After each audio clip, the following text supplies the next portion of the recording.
How's it going, guys? I hope you can hear me. Sorry, I'm just posting the link in one of my chats. Just give me 1 second, please.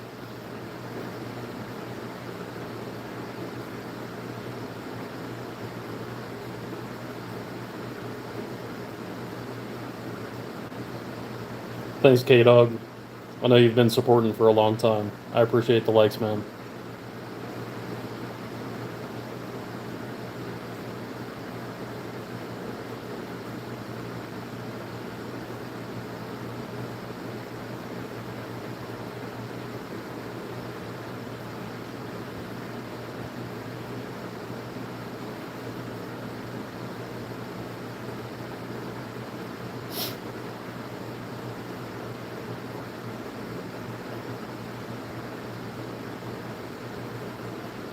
Yeah, just a heads up, I'm posting the link in one of the Discord channels I'm in, just for some of the people that wanted to see where I was at. Uh,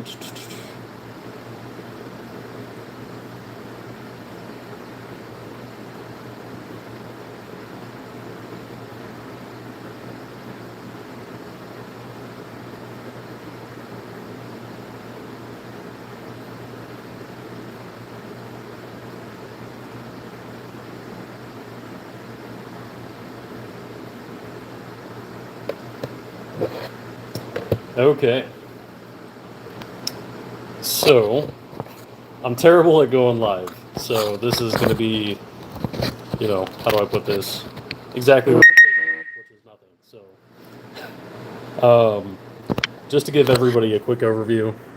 So, I'm working with this little TLV rail to rail. I don't know the best way to explain it, but basically, it's a pre manufactured board that allows me to use a breadboard, get some potentiometers, and really just kind of develop as I go, change things on the fly. When I was doing the stink bug TLV where it was upside down on the board, I was able to get the traces really close to the TLV, but I was running into issues with whenever I had to train or change resistor values. Uh, it was really painful. I was putting way too much heat into the actual circuit. Um, I ended up actually killing one of the boards, but I need a way to prototype a lot faster. So this is what I came up with. So I feel like I'm actually at the point where I have the resistance resolution, but I'm really struggling with signal integrity, which, as you can tell, all these wires, everything just kind of like haphazardly put together is causing a ton of noise issues. So today I want to try to solve that noise issue. And ultimately, what I'm going to do is try to reduce the conductor length. And then there's a couple other things that I want to explore that I'm not necessarily too knowledgeable in. And I'm probably going to pronounce this wrong, but with TLVs and voltage comparators, you're able to add external and, well, I believe this one has internal hysteresis. And I don't know if I'm pronouncing that fully correctly. But I also want to explore external hysteresis, which is potentially using, I want to say it's, I'm still not fully wrapping my head around this, but using a voltage divider on the input and the output to try to remove a specific signal size. But yeah, today I want to first just start focusing on trying to reduce the conductors and try to just remove as much noise as I can from this. So let's see. K-Dog said, you have a question. Is it hard to bypass some of the security features in order to jailbreak microbox consoles? I have no experience with microbox consoles. This is purely for the Xbox One, and specifically the 2013 or 2014 Xbox One. So yeah, no experience there. I apologize.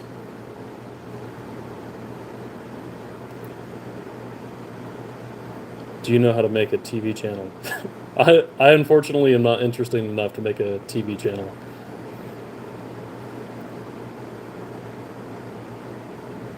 Do you have a strategy for your magnetic cleanliness zone? Um, I do not. I'd love to hear more about that if you can share that, Ches. Ches? I apologize if I said that wrong. Oh, you meant to say the Xbox? Let me see. Jailbreak microbox, or so Xbox consoles. Um, so I'm not doing any type of jailbreak. Ultimately, I'm trying to follow and recreate the Bliss hack, which nobody's successfully done yet. So this is purely just a brute force, not a jailbreak or a software.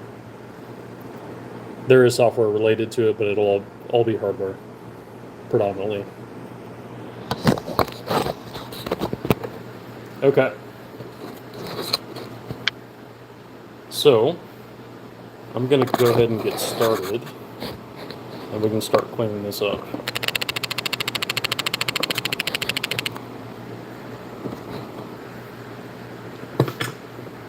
If you haven't used one of these soldering stations, it's a Henko. I think I'm pronouncing that correctly. These things are amazing. We're gonna let that continue.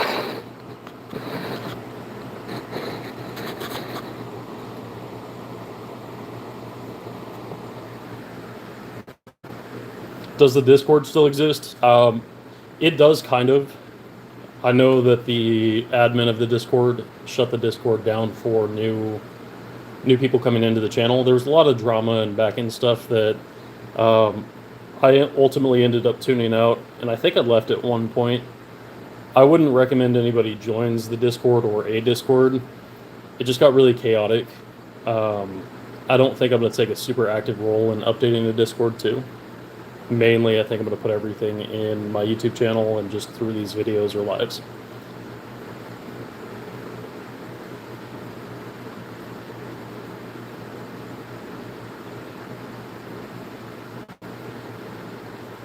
Thanks, Radar. Yeah, it's definitely trying to recreate the hack. I don't know if we'll be making history here, but doing everything we can to try to preserve this console. I think that's a good point too. Is this is predominantly just for console preservation and repair. I do not want any of the research that goes into this to go into piracy or modding live games. That is something that I don't support whatsoever. So if any of my research goes into that, I probably will stop my research.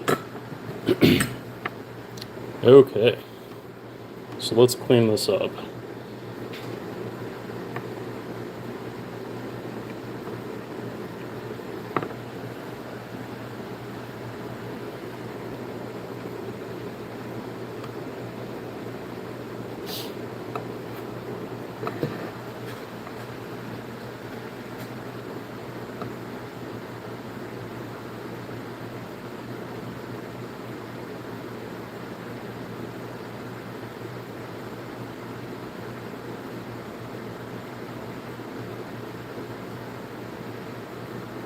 I agree. If ultimately, yeah, I want to be able to do the same thing. If a DVD drive goes bad, I want to be able to replace it.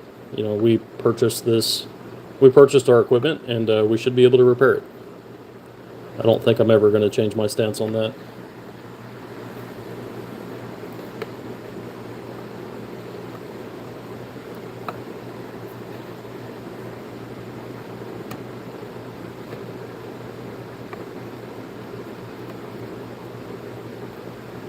And what I'm doing here is I'm just desoldering everything. I'm going to use some magnet wire just to shorten up these conductors. And I think I'm going to try to mount the potentiometers onto this board just to keep the path as short as possible. So we can start to get rid of some of these.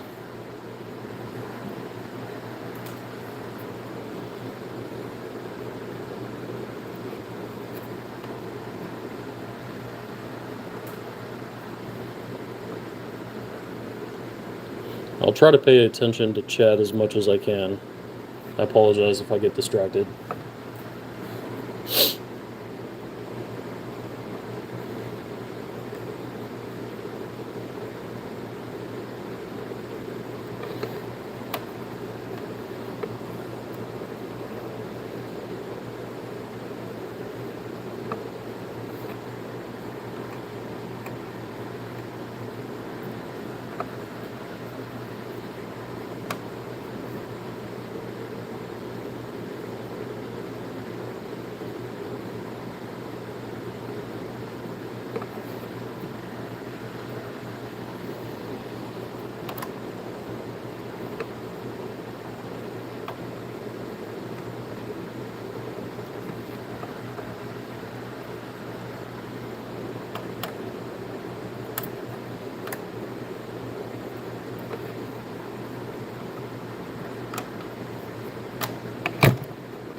And I think I'm going to try to avoid using the breadboard here. I think it's just, with how long I have to make the conductors, I'm afraid that it's adding just too much noise. So it was just stuck on there with some like double-sided sticky tape.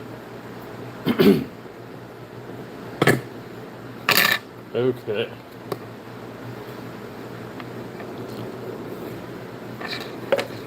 So the point that I have to get super close to, let's see if I can share this. Yeah, that's going to be hard to point. So the point that I want to get the closest to is this point right here. So if I can remove any distance from this point to the board, I should cut out a lot of the noise that's going through here. Also, any extra length is going to potentially bring some extra noise into the circuit. So how do we want to mount this?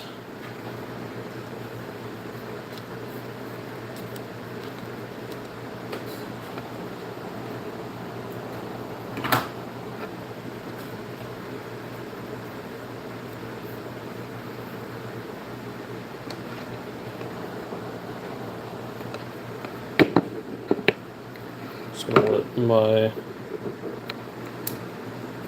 hot glue gun heat up.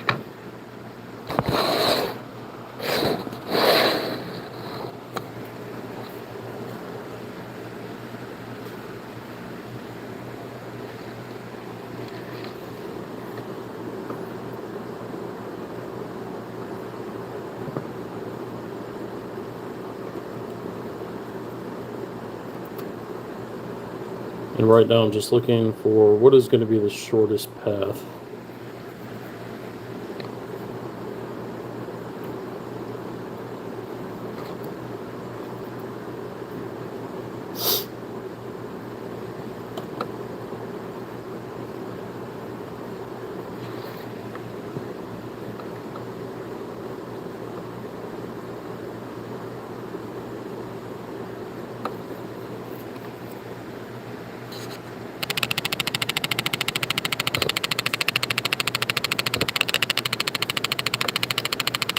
Why is my phone making that buzzing sound?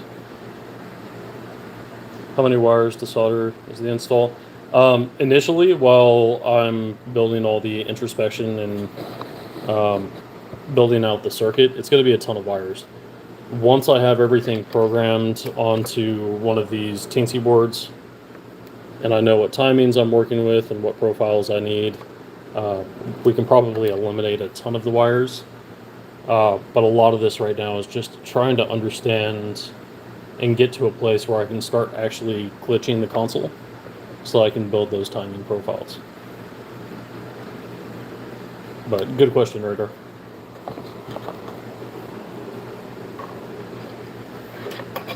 Okay. I accidentally closed out the screen. Okay.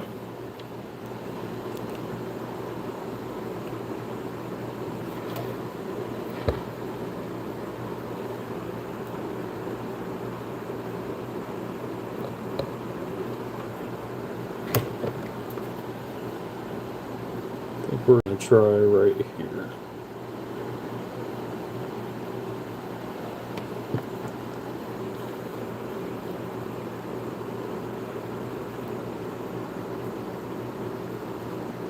It's not nearly enough hot glue. I want to try to get some distance from the board so I don't short anything out.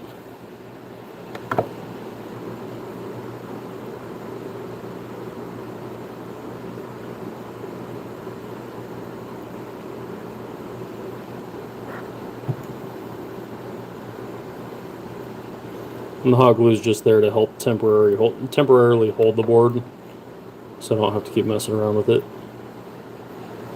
I'm trying to put the hot glue in places. Oh, you guys can't really see this. I'm trying to put the hot glue in places that I can take it off and it's not going to rip any resistors, capacitors, or anything off the board.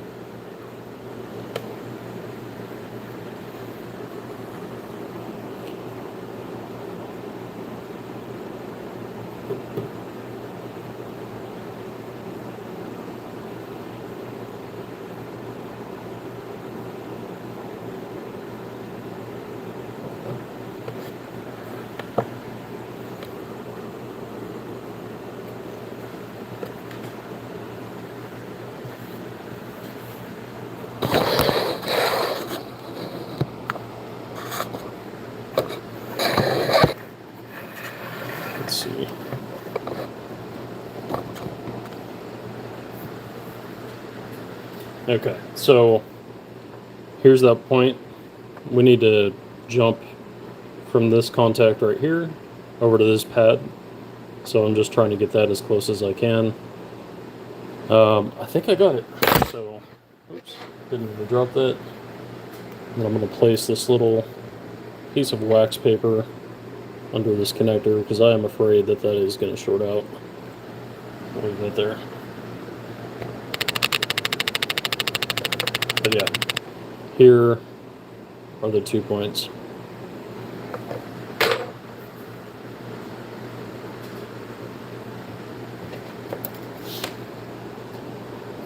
Okay, we can start rebuilding this.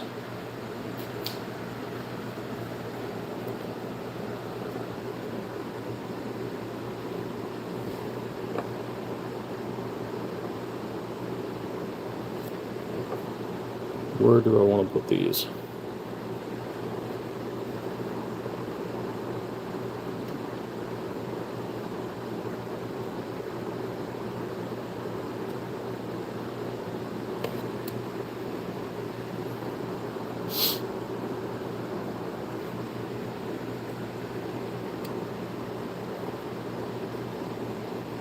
Wonder if I can just mount them right there.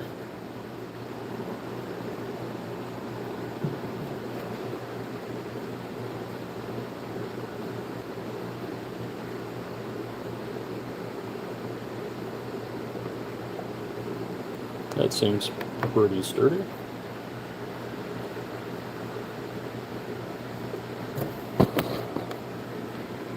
This is all going to look pretty janky. I apologize, guys.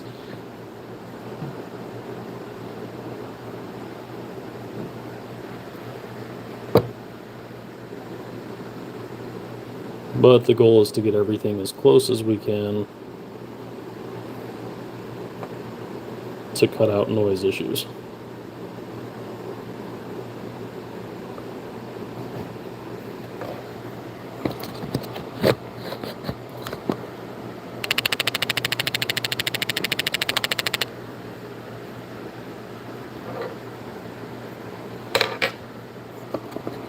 I don't know why my camera keeps going out of focus.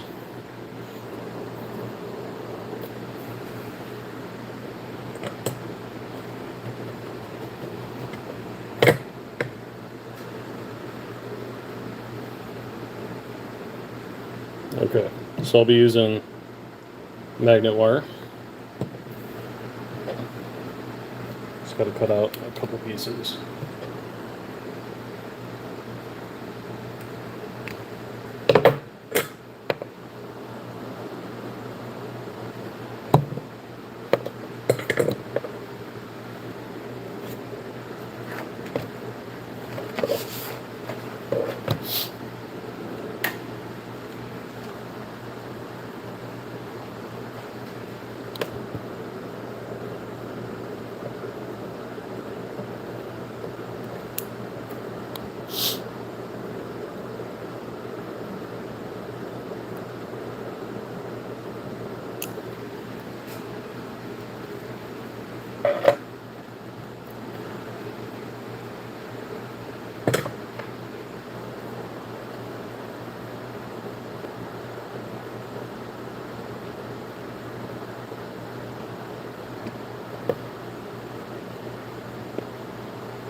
So this first wire I'm installing is a ground. Actually need more heat.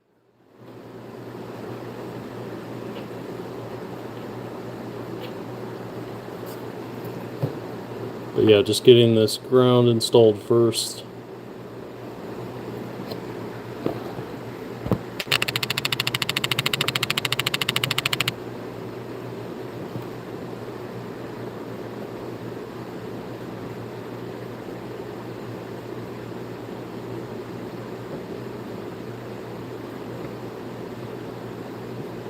These ground planes are always a pain to solder too. They just soak up a ton of heat.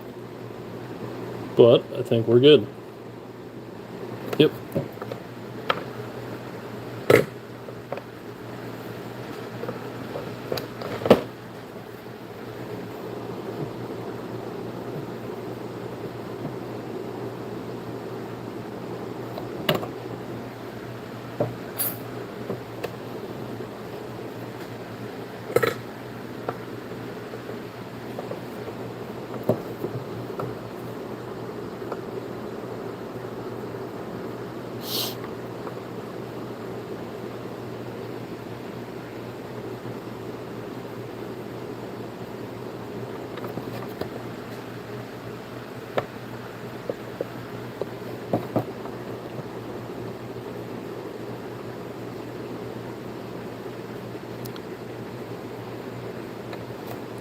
Just a heads up, this is my first time doing a live stream. If you guys want to see anything, feel free to let me know.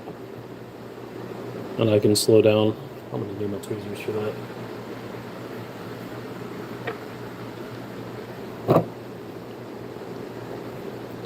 Just let me know and I can slow down and share something else that you guys want to see.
Thanks, Pie Game.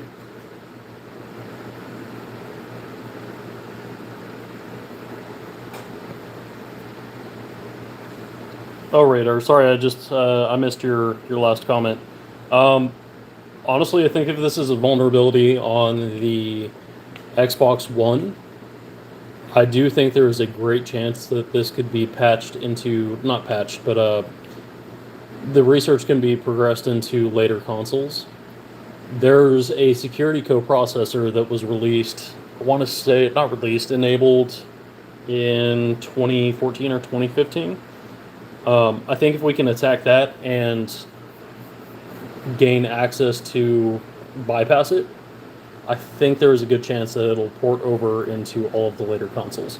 So my main focus, though, right now is just the Xbox One. Once this is taken care of, as long as we're not using this for piracy or modding live games, competitive games, I'll continue my research into newer consoles as I go. But yeah, I think there's a really good chance.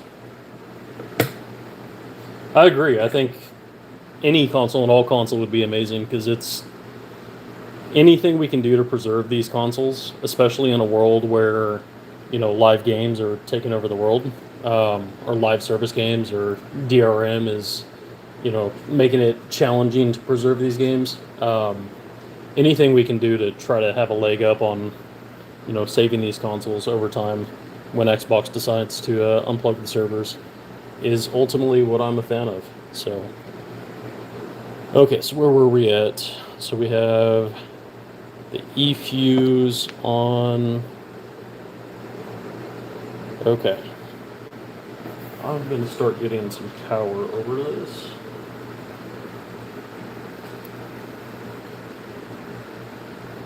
Actually, we can probably do power last.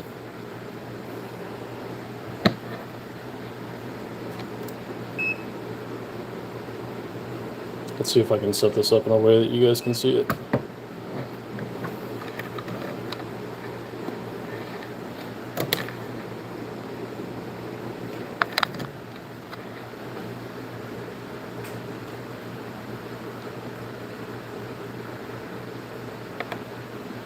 What's up, RSX? Is that a PlayStation 3 name or a PlayStation 3 inspired name? If it is, that's cool.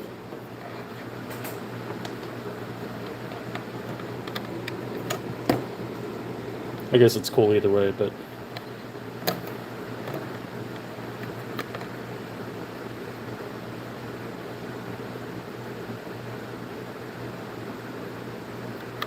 with the situation of the Xbox store being closed down for the 360, how do you feel about those games being archived?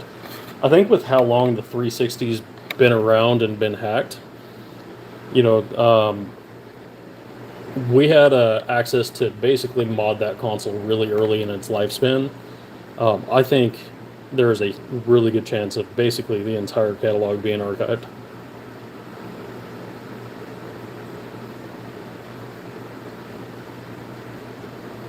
It's a gray area, but what isn't? Gosh.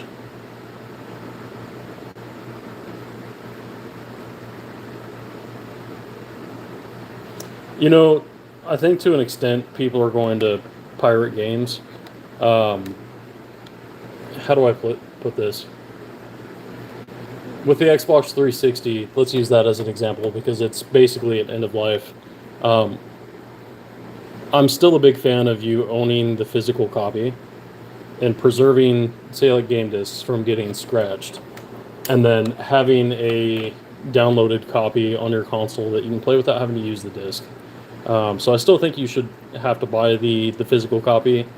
I don't think you should just pirate your entire catalog, but that's my 2 cents.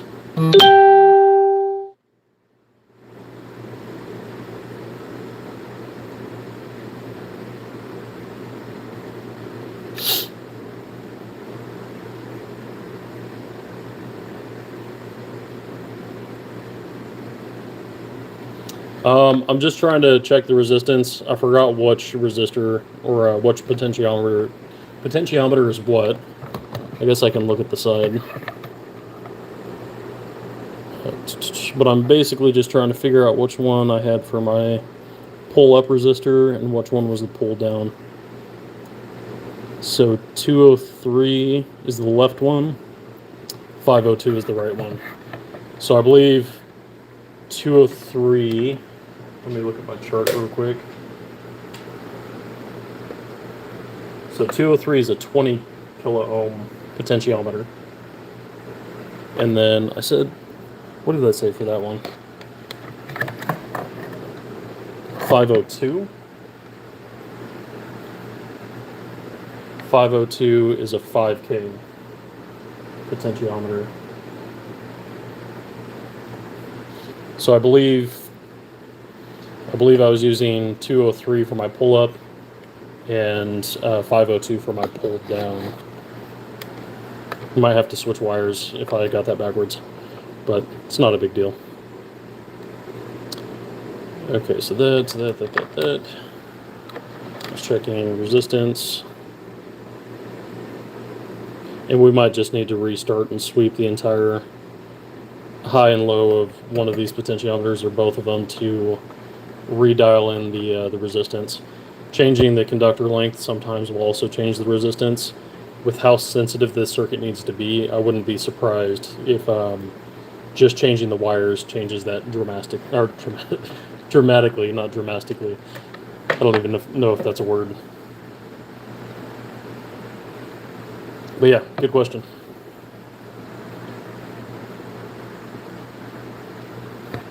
Oh, looks like I'm behind on a couple chats. When do I think we can reproduce it ourselves? I don't know.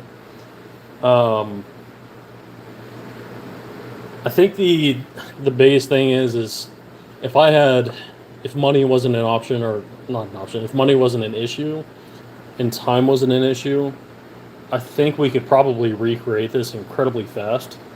Uh, just given that I have a full time job that is pretty demanding, and then I have a second YouTube channel, and then really I do like beekeeping on the side. I have quite a few hobbies. I have way too much going on. But if time wasn't an issue and I could sink every day into this, um, I think we could do it pretty quick. So ultimately, this is like a weekend passion project whenever I do have time. So I hope that answers your question well. So I'm hoping by end of year is my goal, but please don't hold me to that because a lot can change.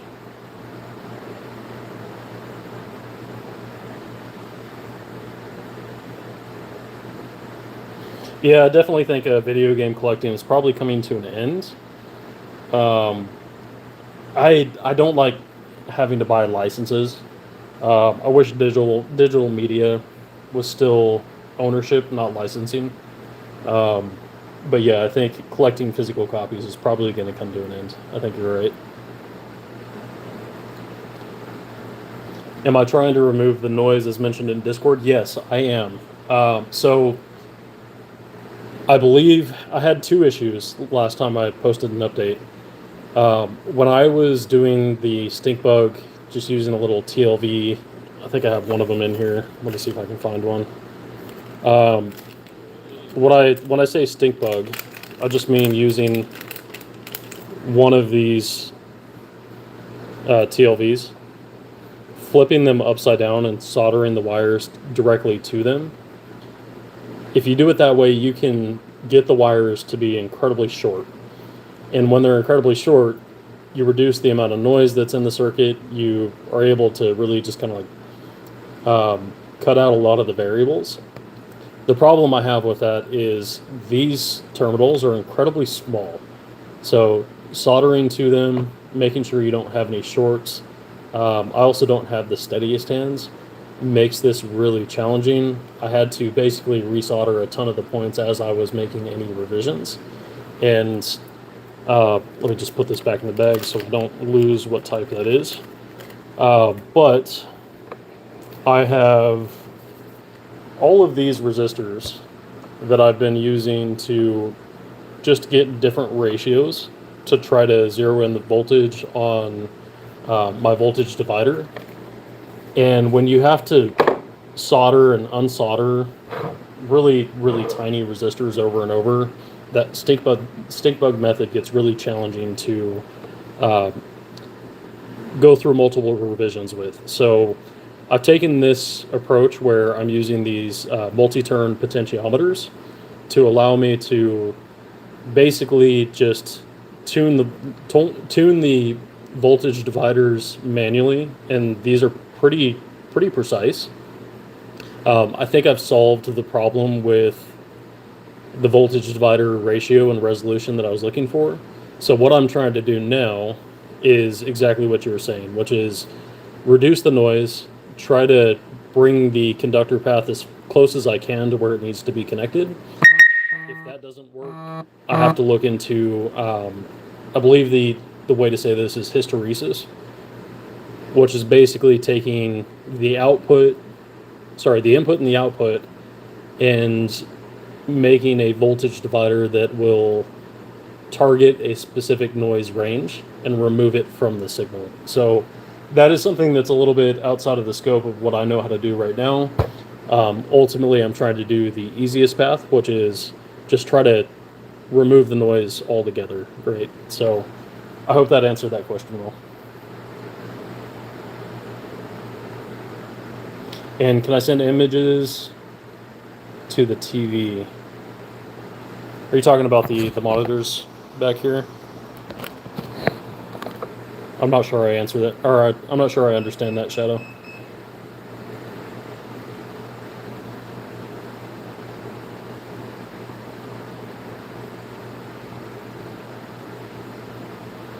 Yeah, I'm not sure what Microsoft will do on Honestly, if I was Microsoft, I'd try to throw a jab at Sony and try to be the how do I put it, community hero.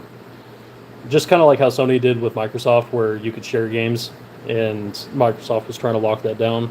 But yeah, RSX, I think that would be funny if Microsoft did that, but I guess only time will tell what they actually do. But I expect over time we're going to lose access to physical media, just being honest. Yeah, definitely both radar will go diskless in the near future. They're basically already there, right? Yeah, I agree. I play a lot of games like Magic the Gathering, so collecting stuff like that is nostalgic, right? But it is what it is.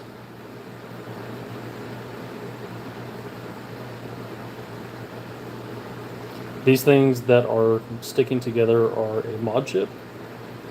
Are you talking about this board? This is not a mod chip. This is just a how do I explain this? Basically a voltage comparator on a chip. I believe they use it to analyze signals. I'm reusing it for basically just trying to turn it into a voltage comparator. Anytime the voltage drops below the signal, which I think is 0.966 volts at the E-fuse rail, we want this to go high.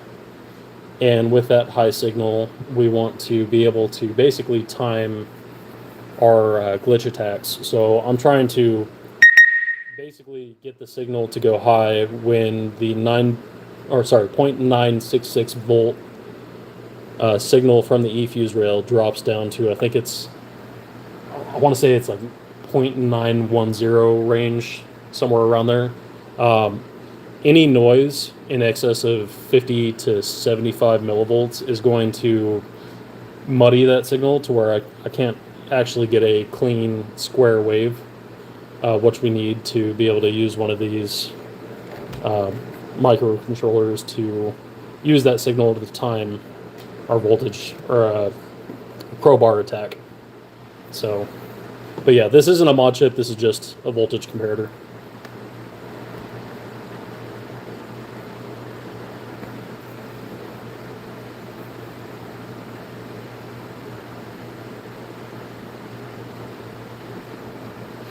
Yeah, dev mode is nice in the sense where it gives you access to things that technically you normally wouldn't. But yeah, I agree it's annoying. I'd rather be able to control the equipment I own, and I'll stand behind that all day, every day. So, but I guess it is cool we can use dev mode. You know, Sony doesn't have that, or at least I don't think they do. But when they start to block a lot of things like the Dolphin emulators, I believe Nintendo forced Xbox's hand there. That's when I think dev mode gets really annoying. Okay, so where were we at? Okay.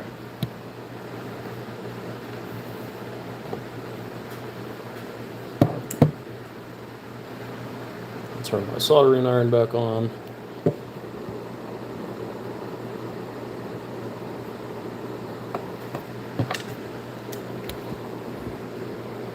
That's right.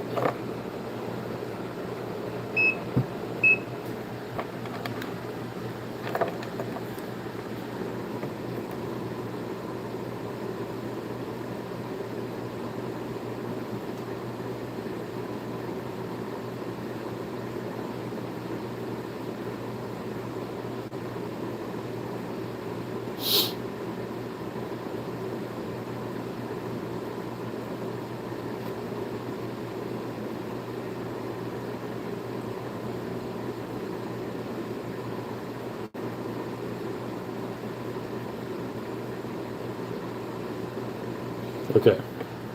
So yeah, I think it was right there.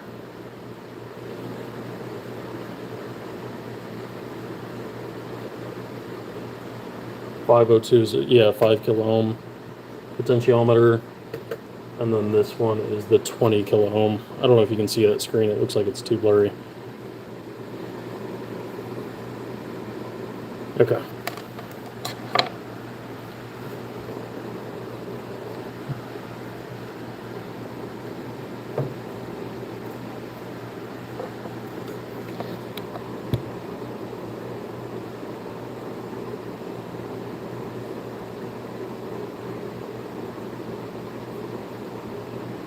This isn't going to be the cleanest way of doing that, but let's tin these posts.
All I'm doing right now is just trying to burn the enamel off the outside of this magnet wire. If you guys know a better way of doing that, let me know. But this is how I've always done it.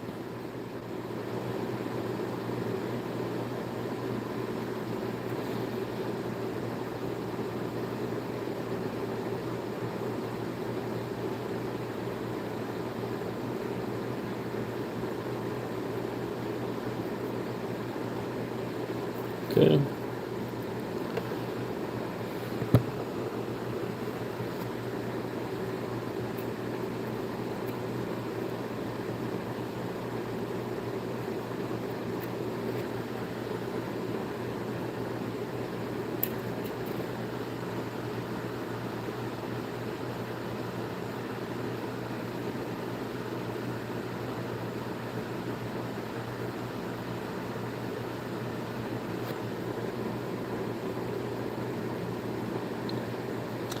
Yeah, I'm not entirely sure. I know 2014 has certain consoles that are able to be glitched, at least with this method. Anything that is newer than that version in 2014, I'm not sure. All of the consoles I have are 2013. And then I do have one 2015 model console that once I do successfully do this, I'll try to port over any research I have to that one. So, not sure yet, but I'm just focusing on 2013 and not really worrying about anything else at the moment.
Yeah, I believe all the 2013s definitely are the shiny top, like that piano black plastic.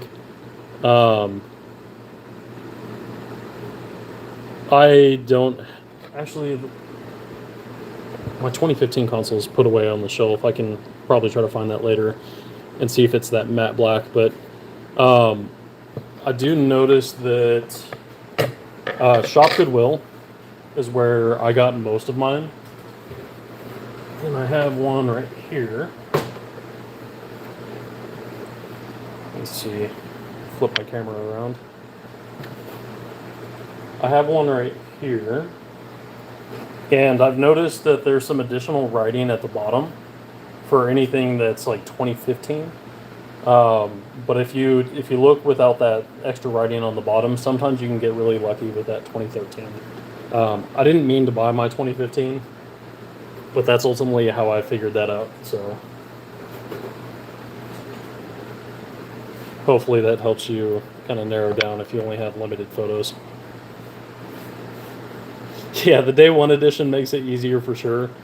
I was a knucklehead. I bought one new in box, and turned out I think it was a 0 fuse. So that's why I'm kind of in this predicament of trying to chase down recreating this.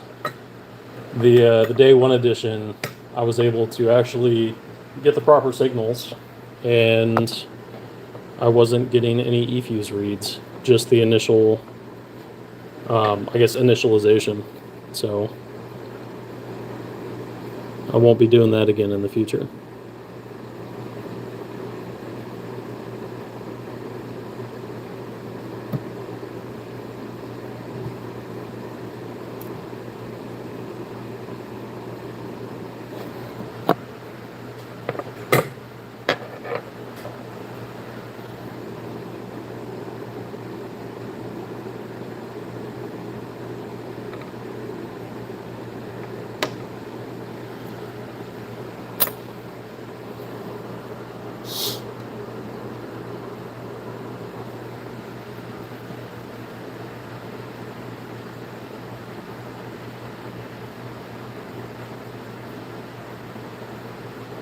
What's up, Owinamo?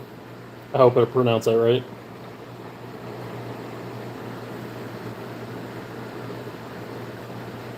Yeah, I'm not sure about the Forza console or the AW console.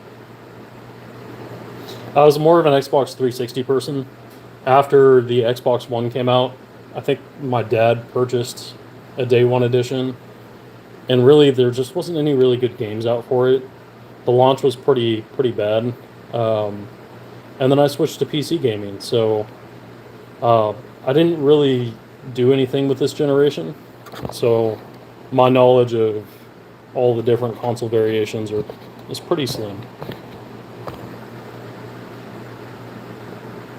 Yeah, that's the good thing, Hidden. Like, these consoles are pretty undesirable on the grand scheme of things. Like, most people I would know would go for the PlayStation 4, or they just go straight to like the Xbox One X or go into the newer generation ones. So you can find these things dirt cheap. I walked into a game store and went to go buy one, and the guy laughed at me. He goes, "You really want to buy that?" He's like, "Nobody buys these damn things." So, yeah, $20 a pop is not bad. I have seen the blue Forza console, and I agree. I think it's one of the better looking ones.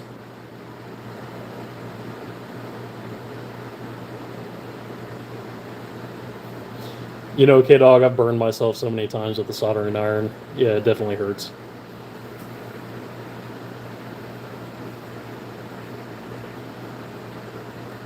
Playing GTA Vice City on the PlayStation Vita. You know, I think the PlayStation Vita is one of the most underrated consoles. I had one for a stint of time, and yeah, I think it's underrated. It is such a good console, especially for it being handheld. Yeah, Hidden. It seemed like kind of the logical move. You know, that era of gaming was pretty rough.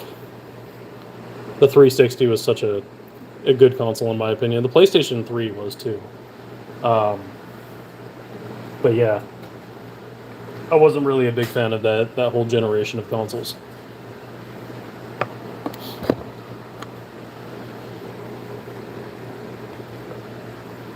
Okay, let's get this next one on.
Yeah, I didn't know you could use plugins to record your PS Vita. Is your PS Vita modded? I assume it would have to be so.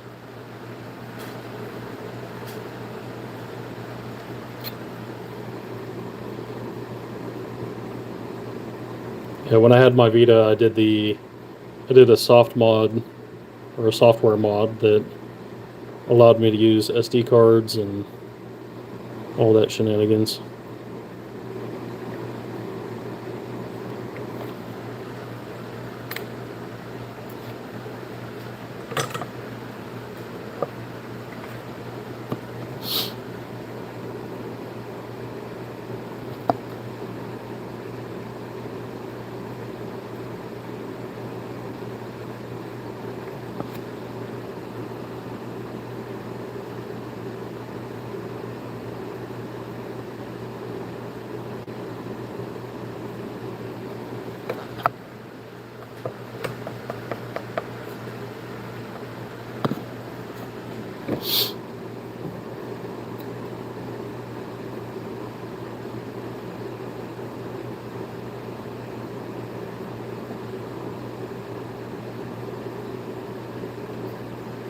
Ooh, didn't mean to do that.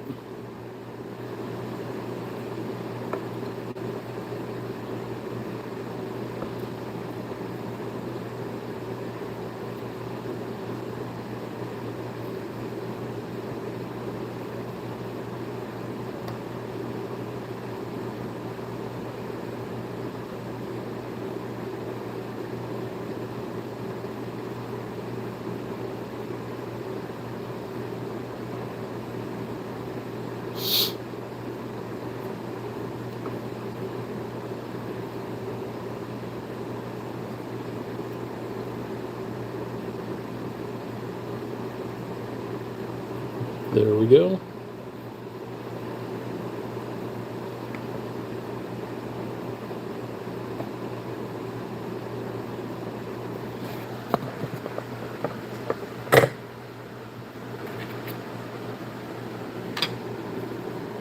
Nice. Yeah, modded PS Vita is the way to go. For its time, it's such a powerful console, handheld console.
That makes sense. Okay.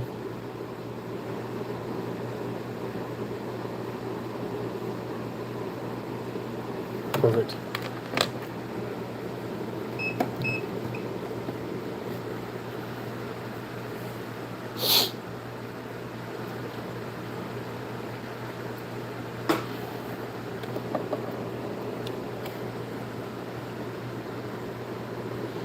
Now I am worried that this magnet wire is not going to be good enough for positive and negative.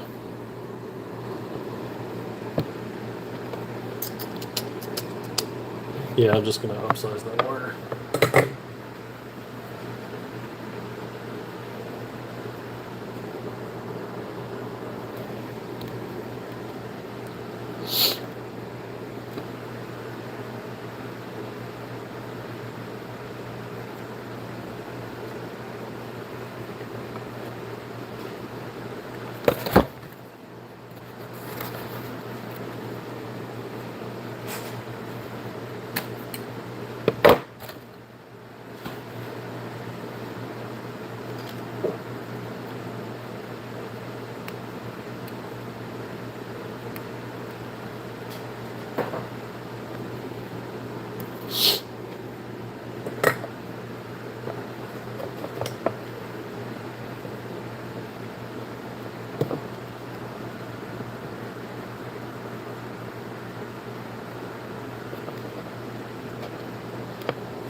Wait, the speakers can do 30 plus volts?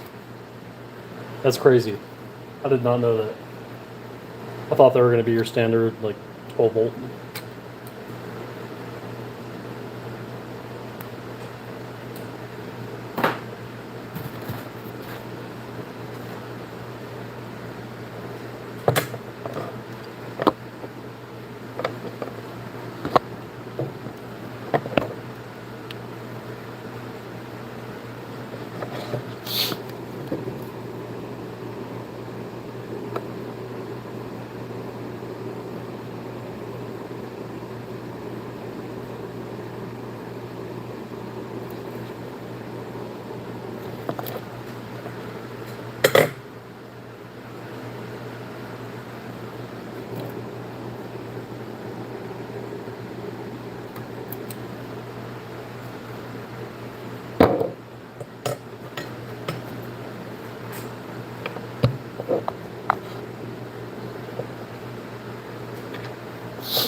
Okay.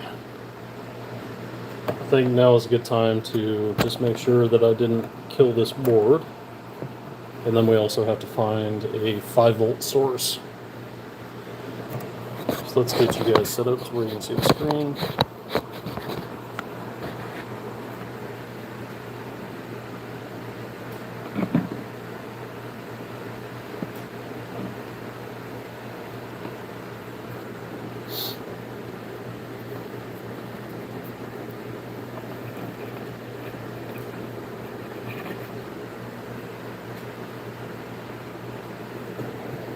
Nope, I unplugged the monitor. Put that back in.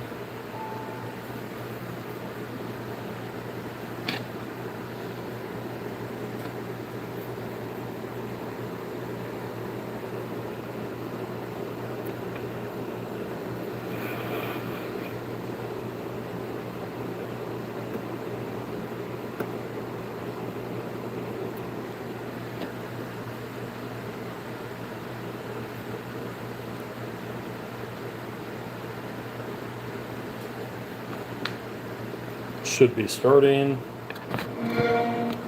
There we go.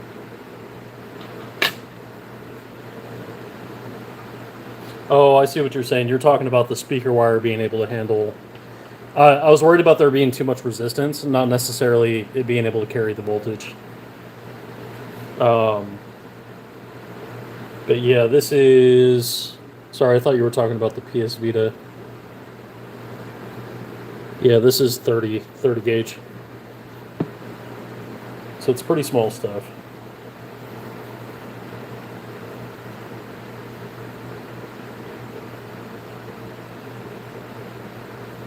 Yeah, I completely misunderstood what you were saying. I apologize.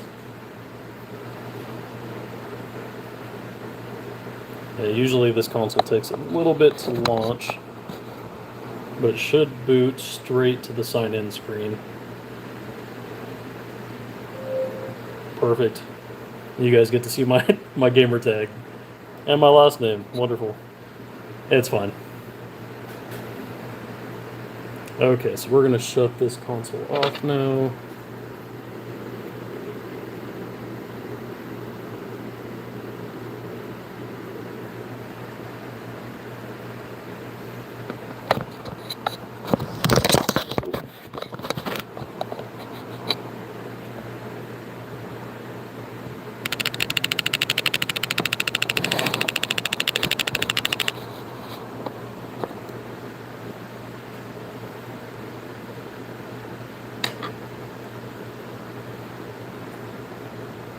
Oh, you know what? No, I needed it on. We need to find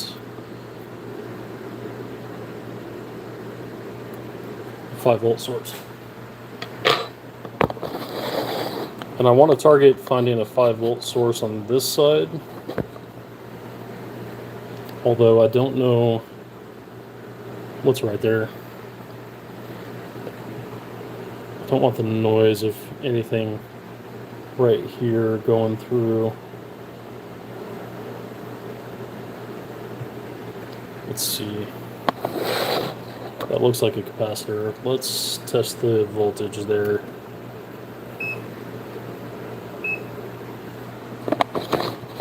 Let's see, maybe I can get you guys to be able to see what the voltage on the screen says.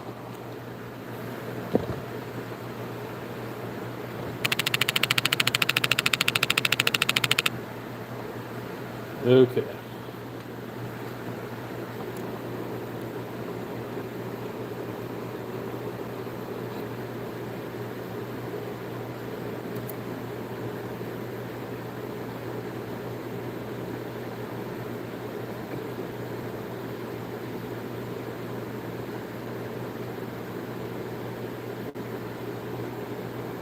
That's 1.5.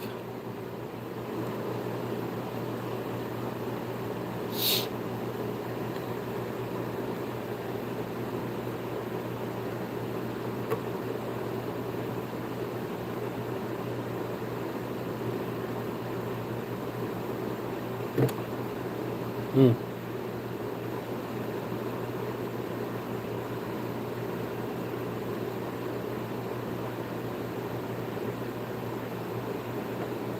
Yeah, I could use a USB header. I'm trying to find something close so that I don't have to go too far with the wire.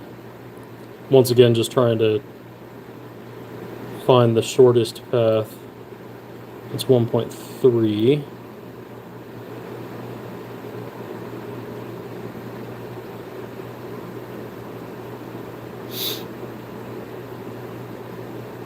I think those are all going to be on the same plane. Yeah, those are all 1.3. I guess I can just go back to... Yeah, I think that's going to be my closest 5-volt. Yeah. Okay, let's unplug the console. I'm just using these reset pins on the back of the console to turn it off.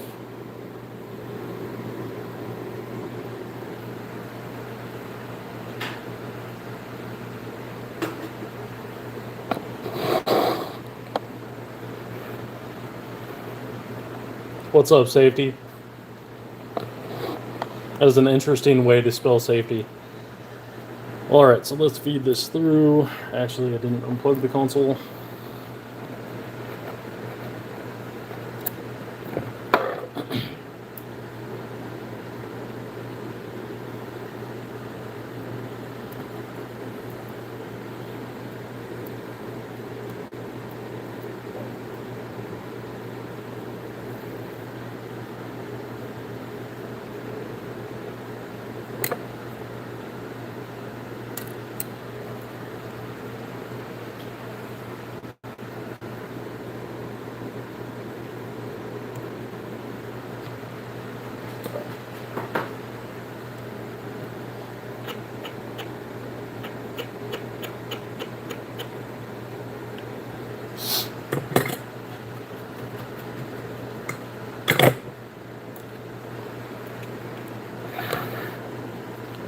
So the original point I'm talking about is this one right here.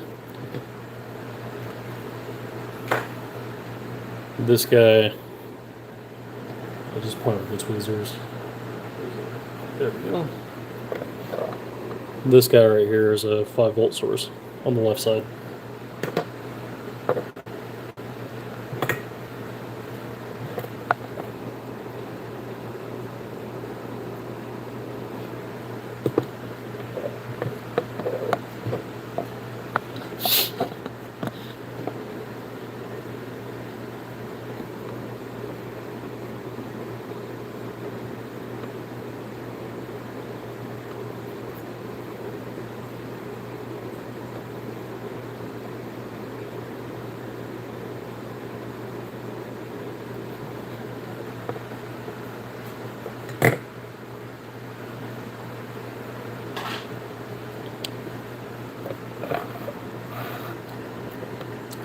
Okay, so if we plug this in, we should now see a blue light.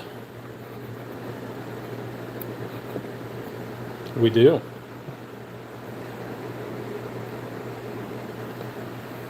Alright, what else am I missing?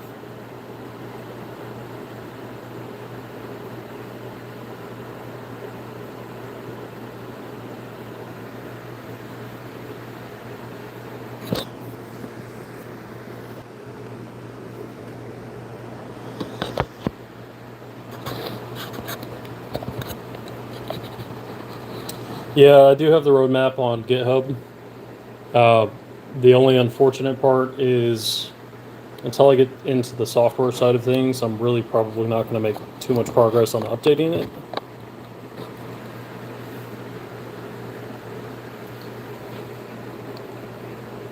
I feel like I'm missing something. Let's unplug this just to be safe.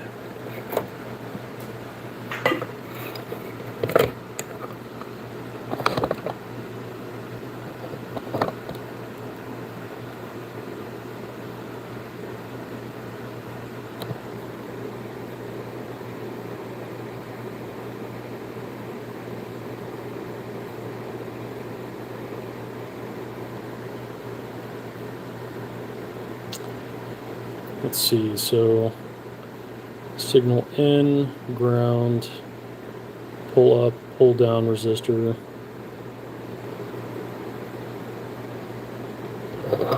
I thought I had to do 5 volts.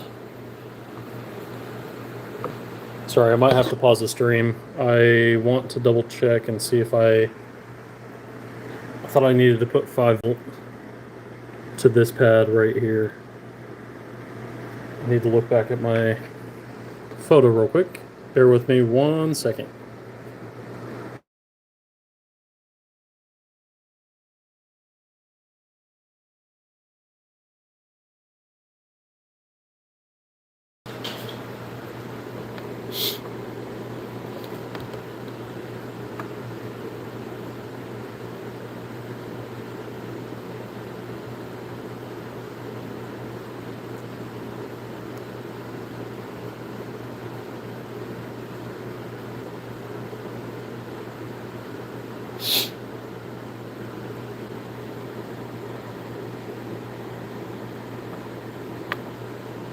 So R4 is going to be the pull down resistor.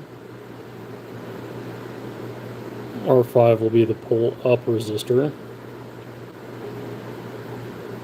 In between will be the voltage difference. So yes, I need 5 volt.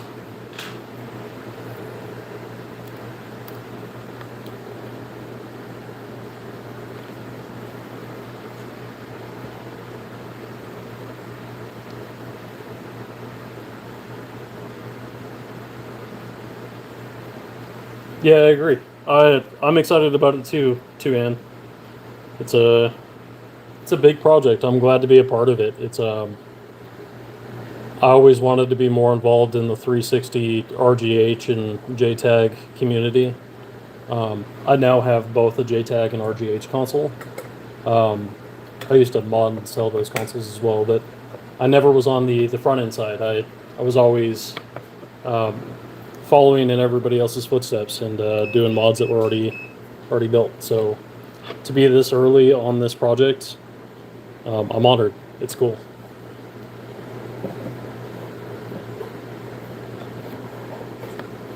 And Marcus, or Doom, really laid a good foundation on how to achieve it. So he really did all the legwork.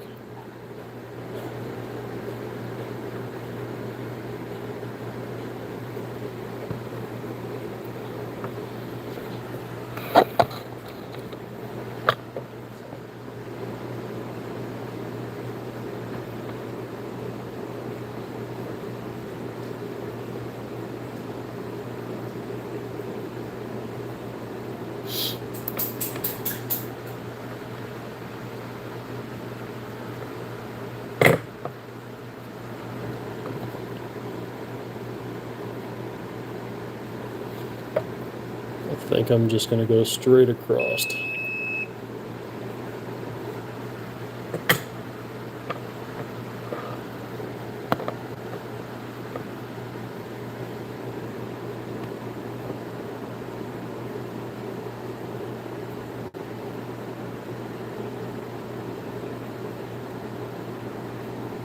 Gosh, why is it so hard to grab?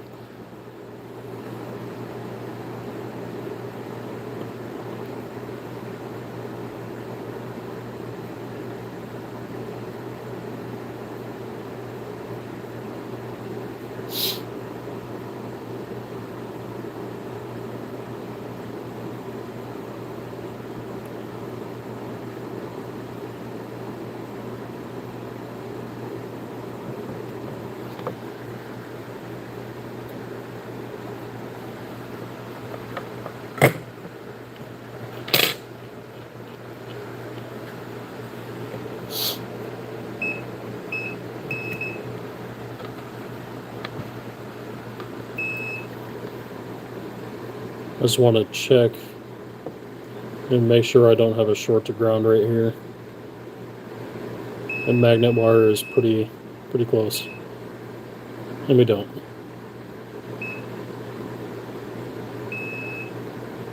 Perfect. Okay.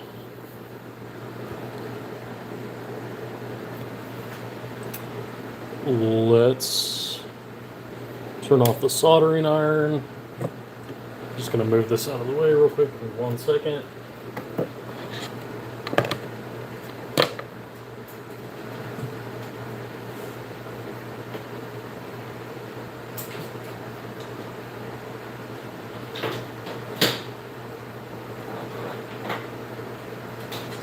So now we're going to get to the fun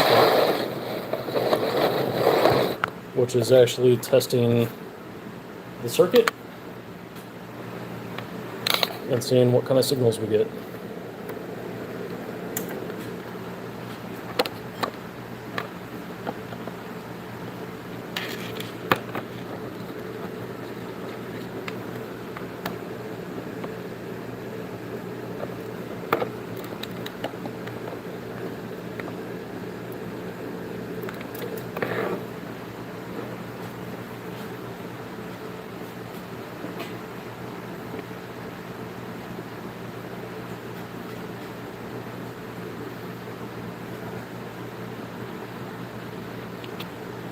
So hidden, I actually do have a zero fuse Xbox 360. Not in the sense of like the CPU is swapped out. I have a original dashboard. I believe it's 1811 or 8188. I forget the exact number. No, it's not 81. That's 8188 is way too high. Anyways, it's one of the original, or I think the actual original release dashboard 360. So it's on the Blades dashboard. But yeah, I cherish that thing. I don't ever turn that thing on. Okay, so let's see. I think I missed a couple chats.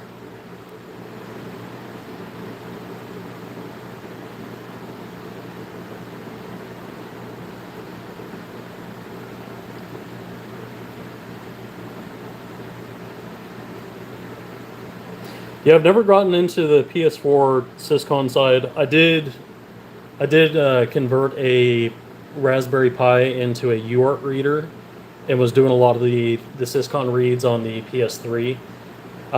Mainly, I got away from those consoles just because they're such a pain in the rear. Syscon errors wouldn't give me a definite answer on what went wrong, and most of the time it was the RSX chips, I believe, that were going bad. Just a really unstable fat console. So I got done dealing with those, but that's cool. I never really got into the PS4 side.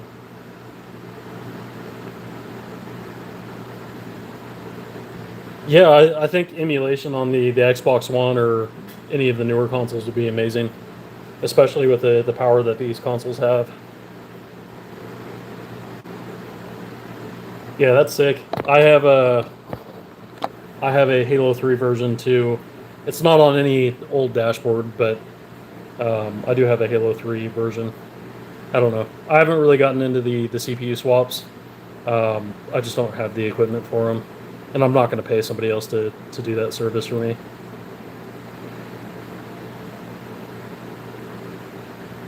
So after the Bliss hack is successful the first time, does it become permanent or is it temporary until the Xbox powers down? Good question. Yeah, so it's definitely permanent. You have to successfully anchor or successfully glitch the console every single time you boot. But it is technically a permanent hack. Okay, so I have the oscilloscope turned on. It is hooked up. So now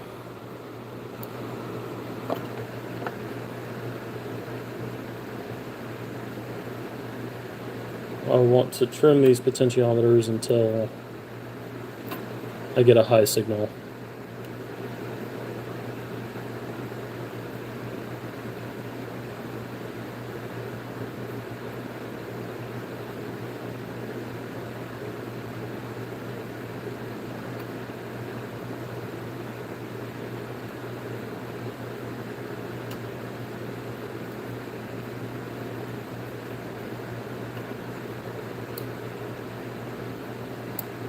And a lot of this is just hunting for the appropriate range.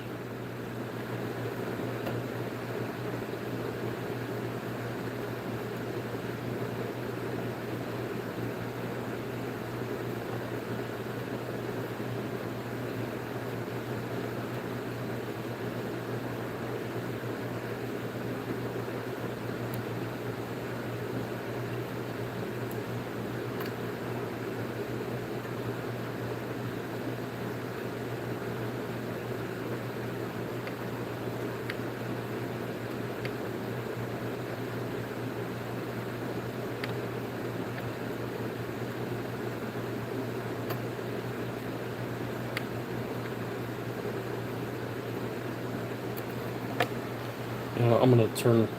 Ooh, that's stupid of me. Let's get this wire removed.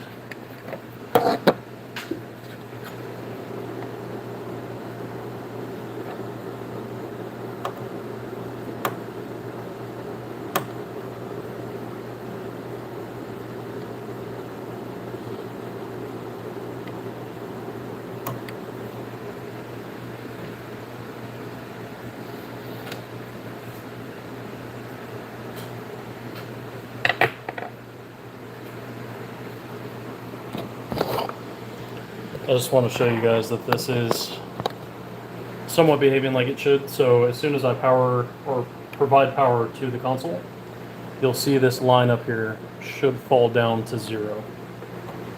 And basically that's once the 5 volts is supplied to the voltage divider, it's going to be, I want to say it's a higher voltage than what's on the E-fuse side, so it's going to drop this low.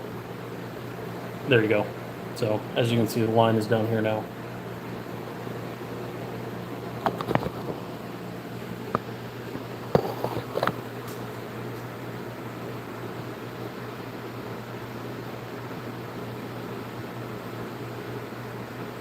Yeah, hidden, it's very similar to the RGH. with the exception of we don't have the ability to slow down the CPU. This is a lot more involved than RGH. But yeah, very similar concept.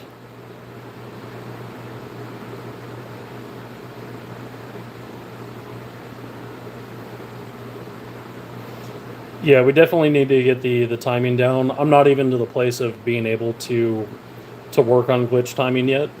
I'm trying to establish the anchor for that timing. So that's the biggest challenge right now, is finding that solid anchor to get all those glitch timings set off of.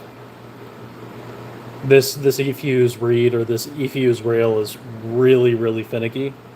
Any noise or improper resolution on resistance for the voltage divider makes it really challenging, at least challenging for me.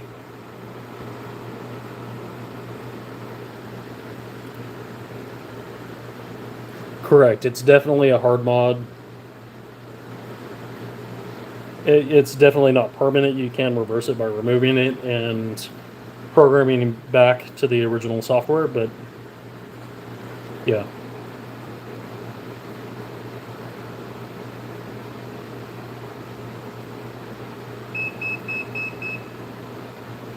Yeah, I'm not quite sure on how far we can go with downgrading the dashboard software. Software is my weak point, but I'd be curious to see what the community can do.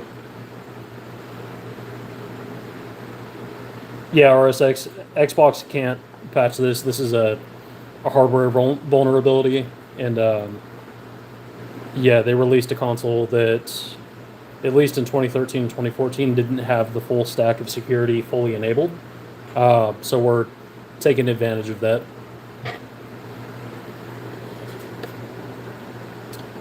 Okay. I'm actually going to turn the console on.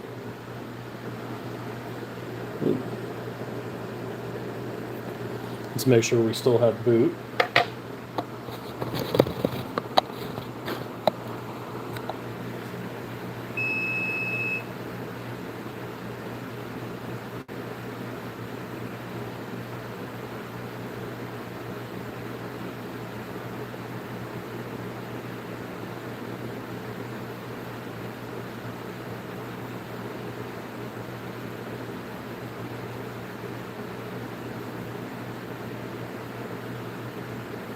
Yeah, definitely any insulated gauge wire, especially shielded wire, would help reduce noise. If it comes to it, I'll have to kind of ditch the idea of using these pre-manufactured boards. These boards might induce more noise than I can overcome. They do have an entire underside that is a grounding plane. So I think noise from under the board shouldn't be an issue. It's just getting the signal to the board without it, picking up that extra noise. So we do have boot. We're good to go there. All right, let me see if I can find the right value to use here. Ooh. You know what? We can do this smarter and not harder.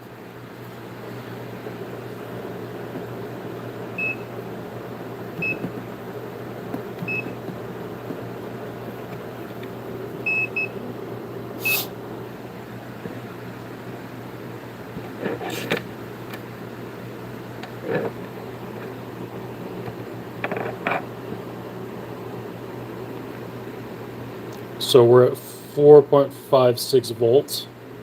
I know you can't see the voltage meter. So this will be our pulled down resistor. Let's go to the right and see what our voltage is now. 4.6.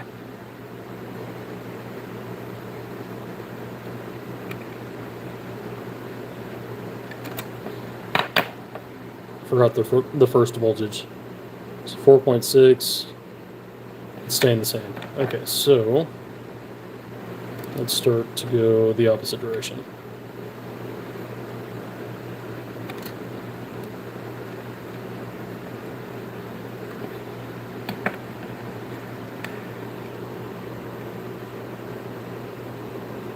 .57.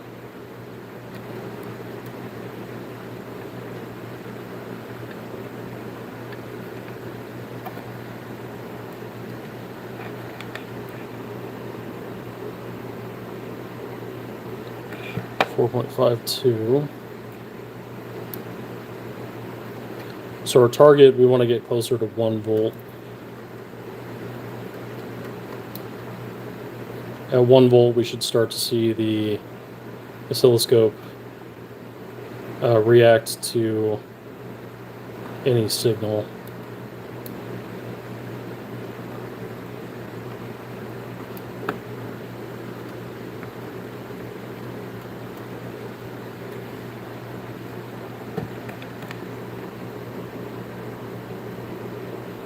.39. Yeah, we're not making any progress on this. Holy cow, this is slow.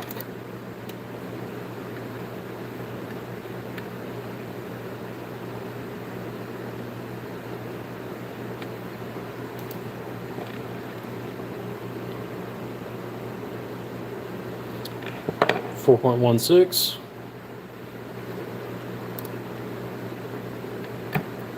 So we're headed in the right direction.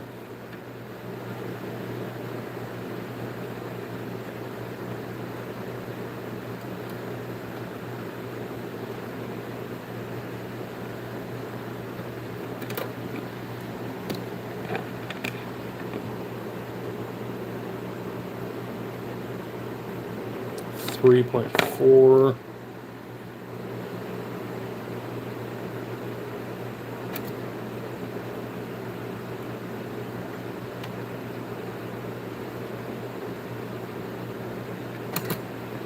Yeah, that's going to be really annoying.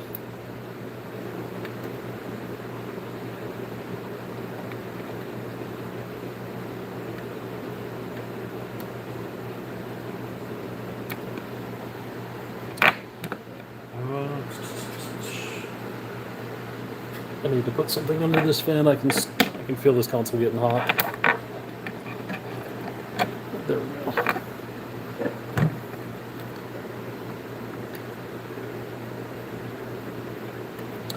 All right, let's check where we're at. 3 volts.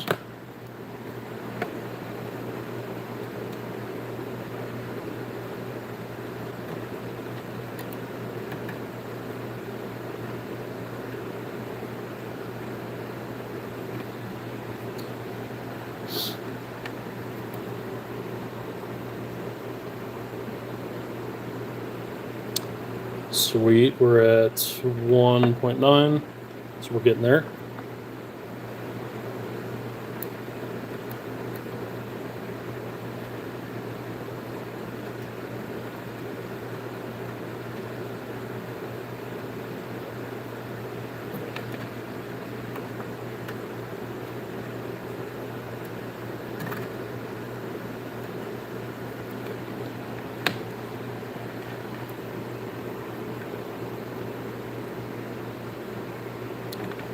.7.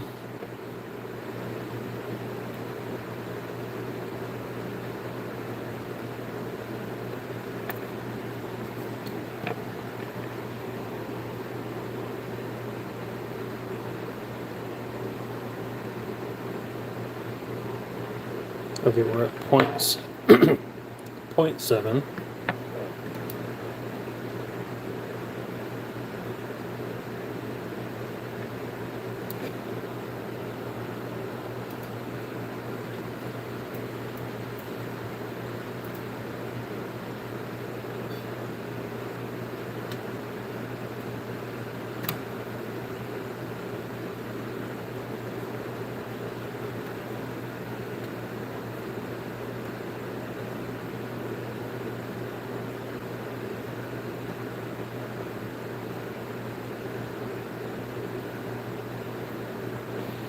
I am not seeing this trigger the way that it should.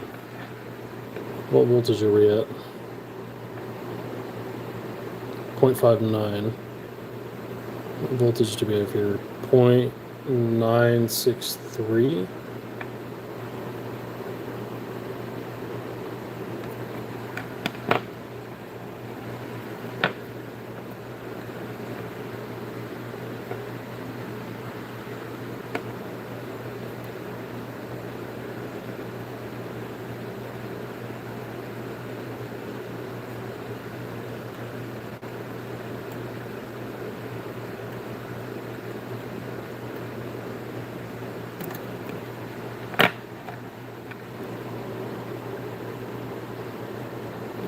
What am I missing?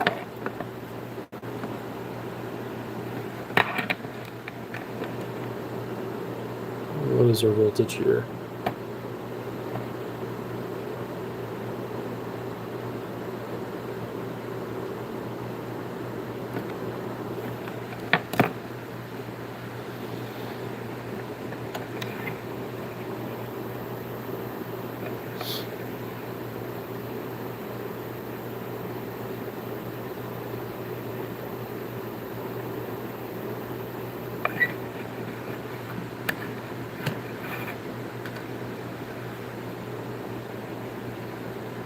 Why is this not flipping?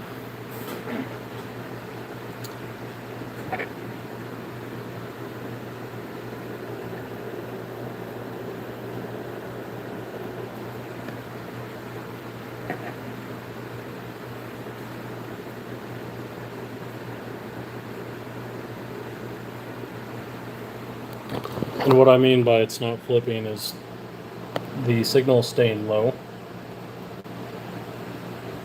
And as I fall below, I think it was 0.964 volts, which I did go below. When it falls below that voltage, it should have went high.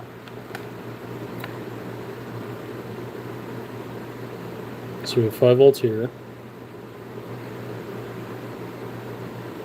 3 volts here, 0.963.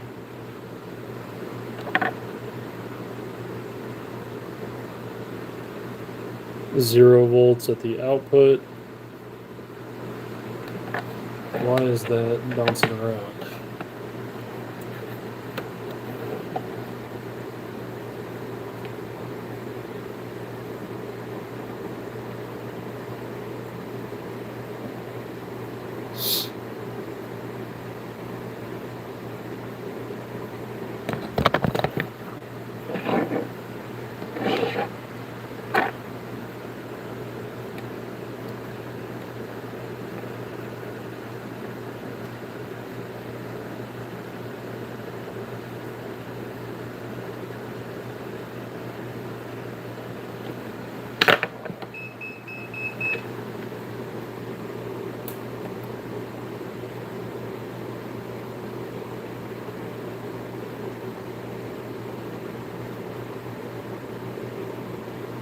Okay, 1.7.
Okay, it is now high.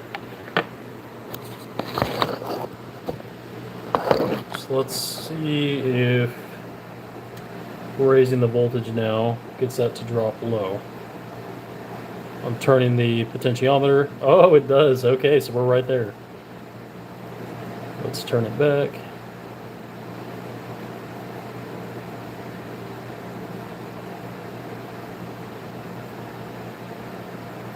Okay, so I'm going to want it to just barely fall.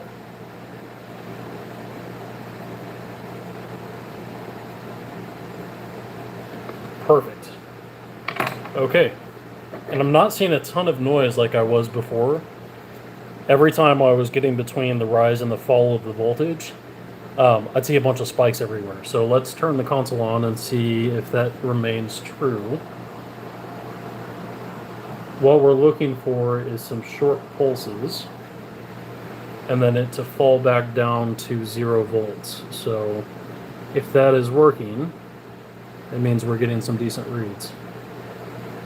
All right, the console is booted. Oh, I think I pressed the button too many times. There we go.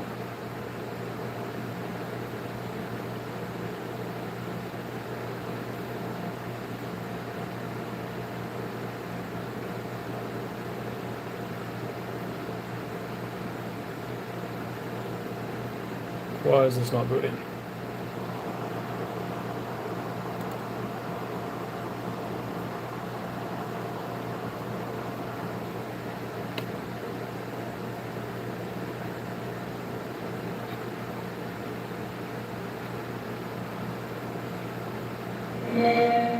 There we go.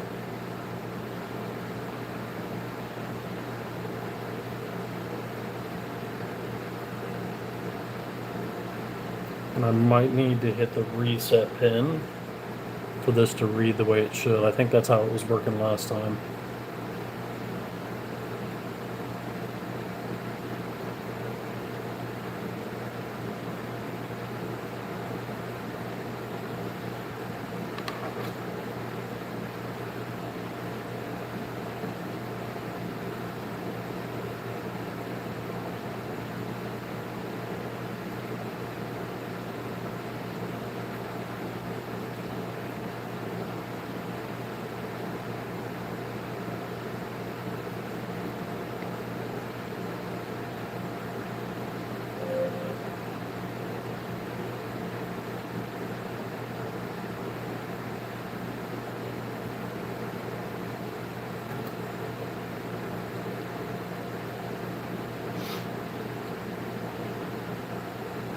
So I'm just going to do some tuning of the potentiometers.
Sorry, this is probably going to be the most boring part of the live stream. I'm just trying to barely turn the resistor or the potentiometer until it triggers.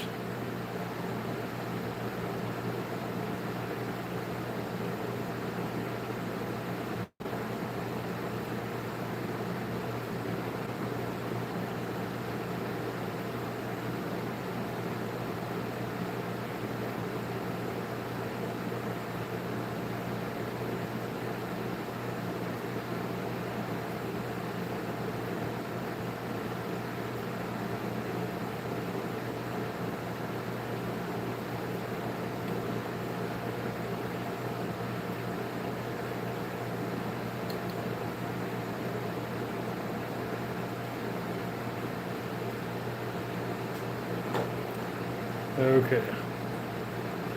Let's get a reset going.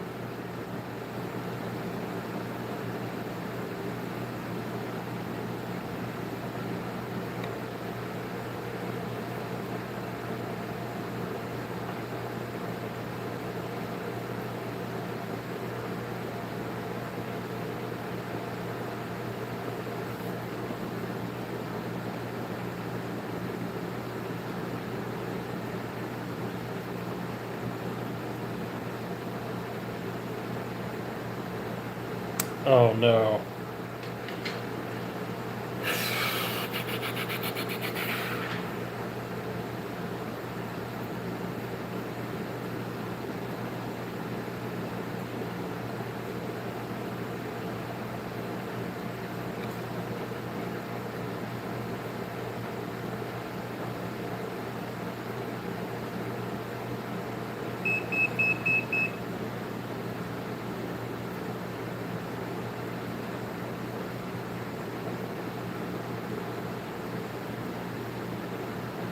It's going into sleep mode.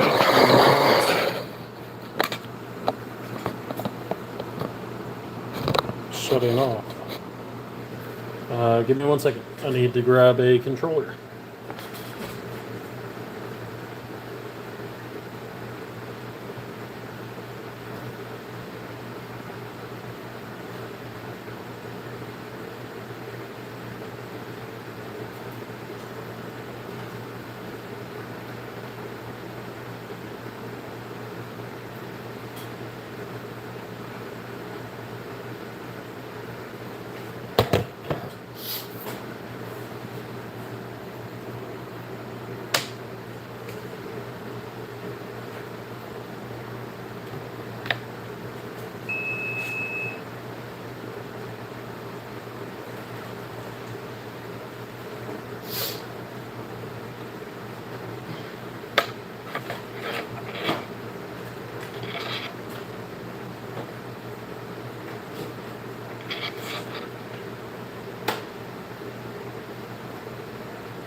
Sorry guys, I had to find a controller and a USB cable.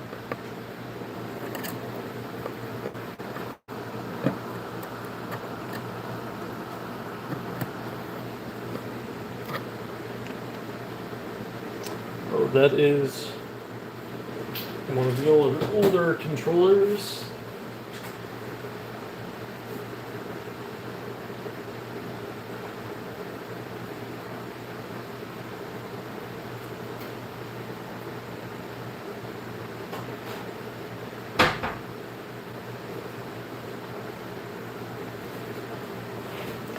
Sorry, the cable I grabbed was USB-C, and these older controllers are, what is that, USB-B? Or micro USB?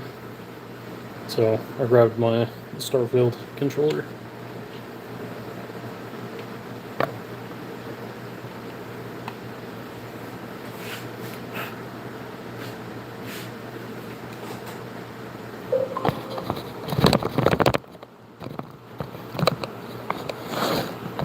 And all I'm looking to do is turn off the rest mode. How do I do this again? Device.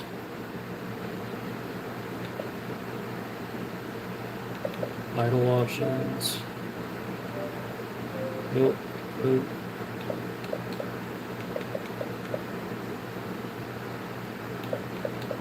Power options.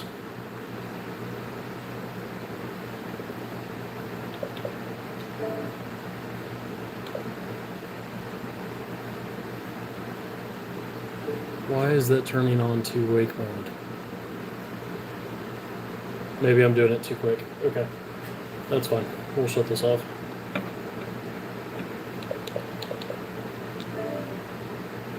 Shut down.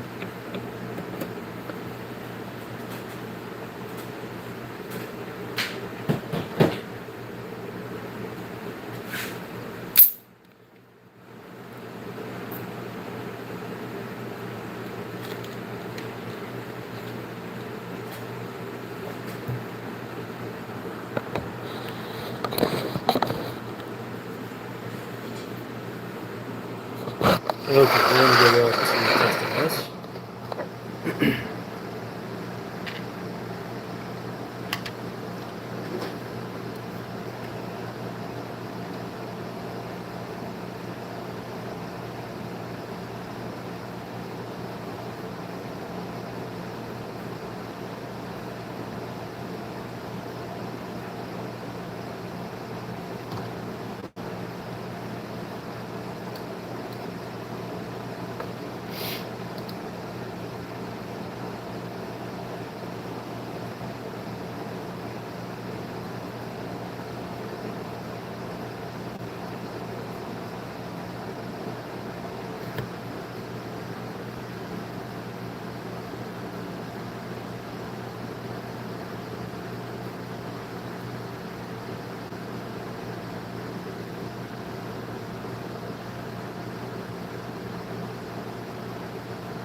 And for those who just joined, all I'm doing is tuning the potentiometer.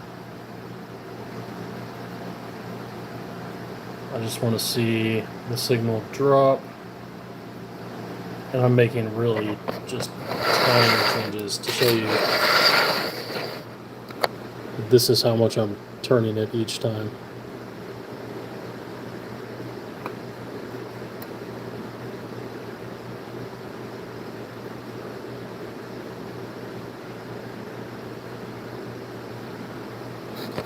And as I do that, I'm just watching the signal to see if it drops.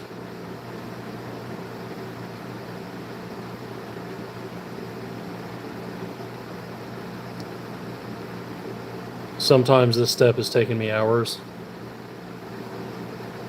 but it looks like we're getting a cleaner signal than I've ever had, with the exception of when I did this the first time with that stink bug method.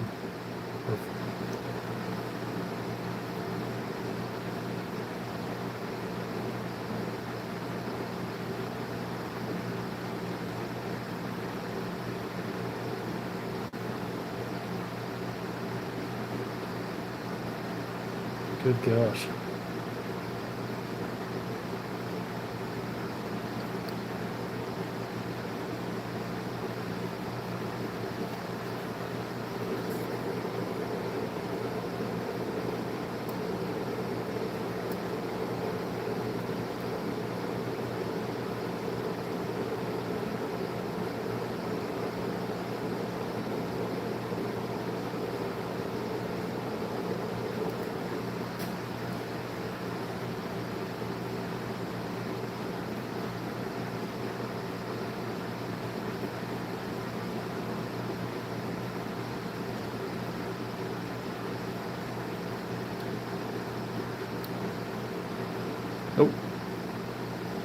Too far.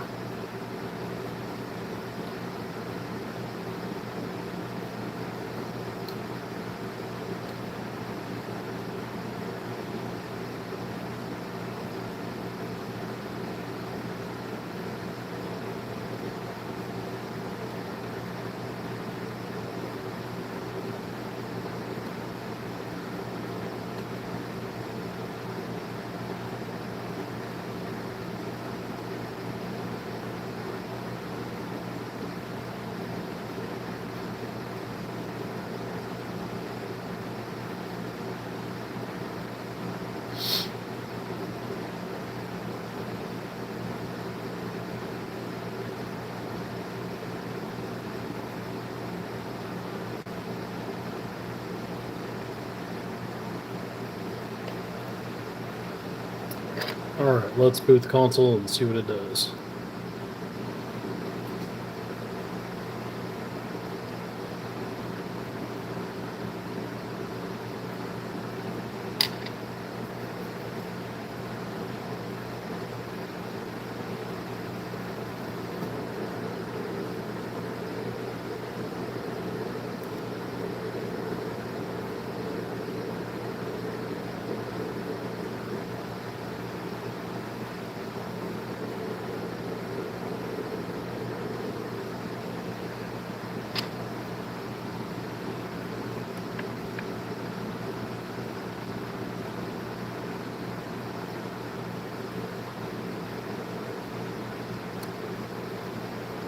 Oh.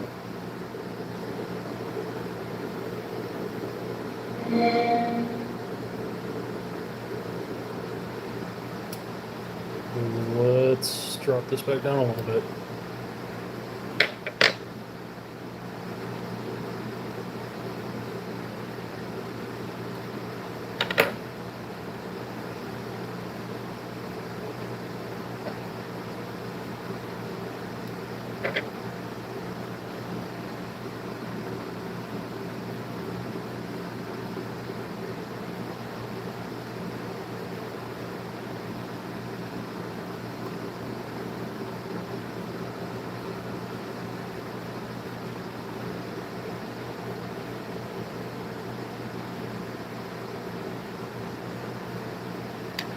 Is that gonna fall when the console turns off? Come on.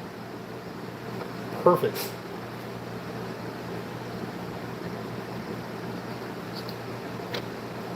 Alright, let's turn this back on.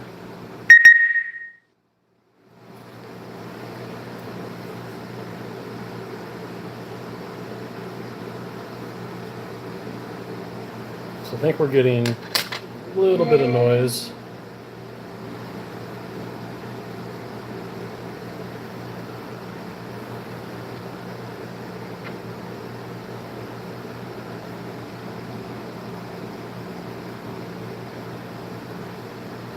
I wonder if we add a capacitor.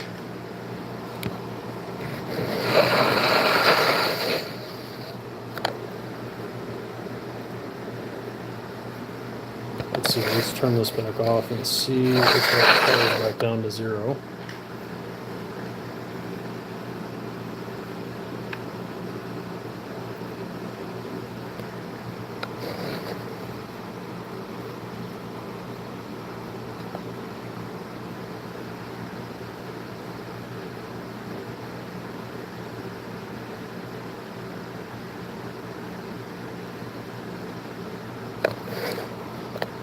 Why is that not falling?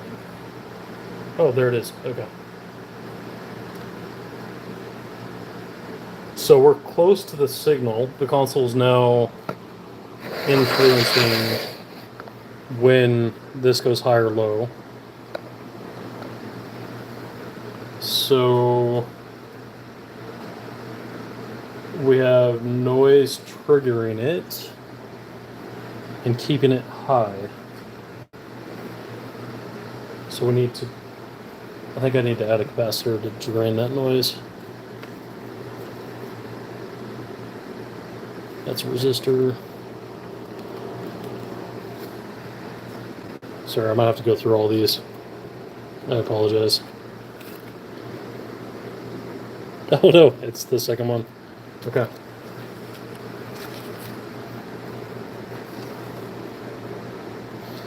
Let me unplug the console.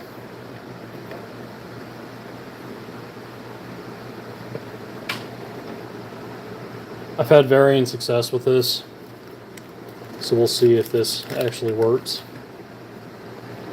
But what I'm going to do is add one of these capacitors to R2 on the board, and that's between, let me get my tweezers.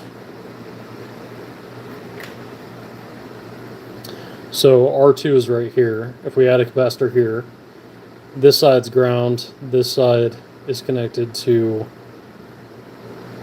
I guess, the TLV side of the resistor, R1.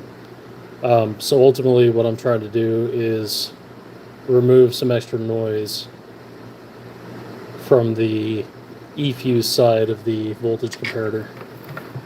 So we'll see if that works. These are always a pain in the rear to solder on, so I might fail a couple times. I only have 3 times to get this right.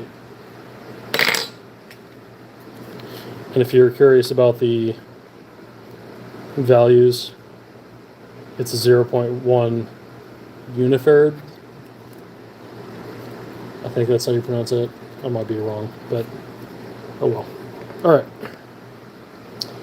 Turn the soldering iron back on. Oh, I gotta plug it in first.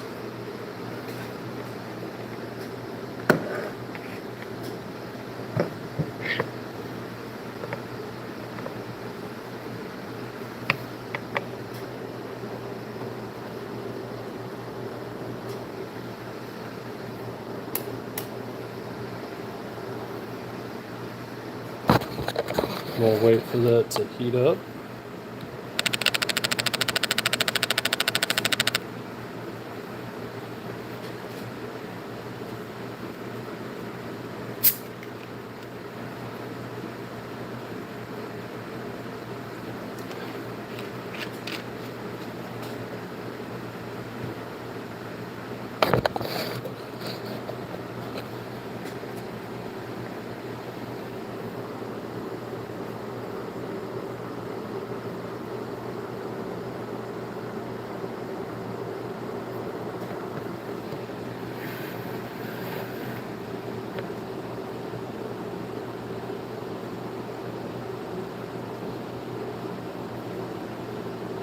Man, I wish I had a hot air station. This sucks.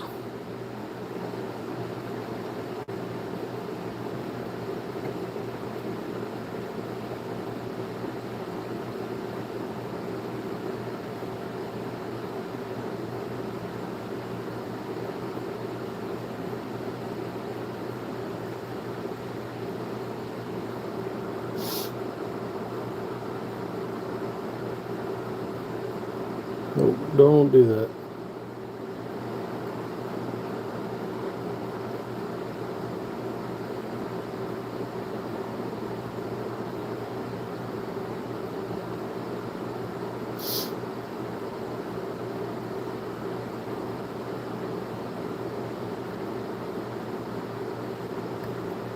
Nope.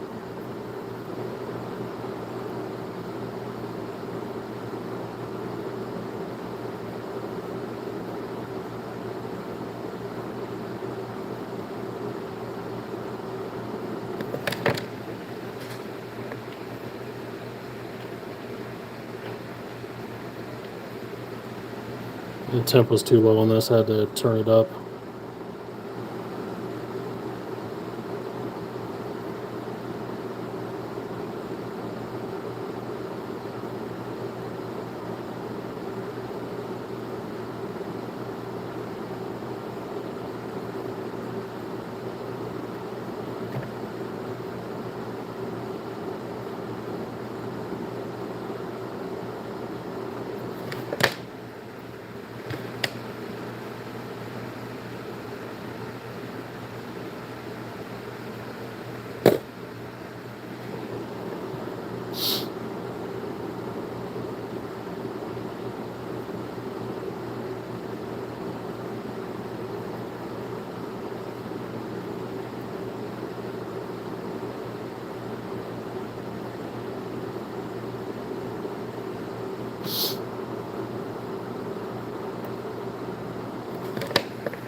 And this is so hard to do while having a phone right in front of me. I'm going to move this to the side. Hopefully you guys can still get a clear enough view of this.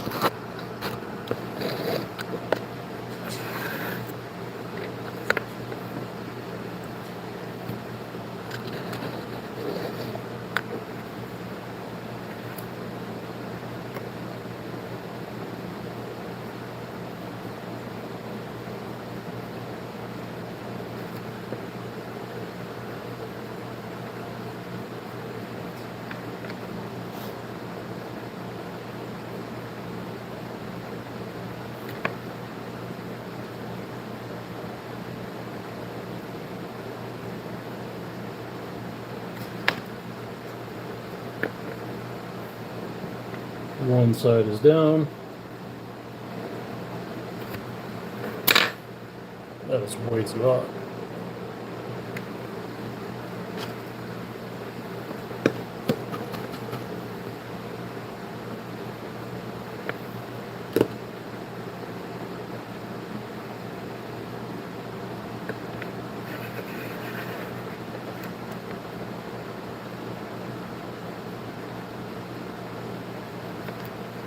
Okay.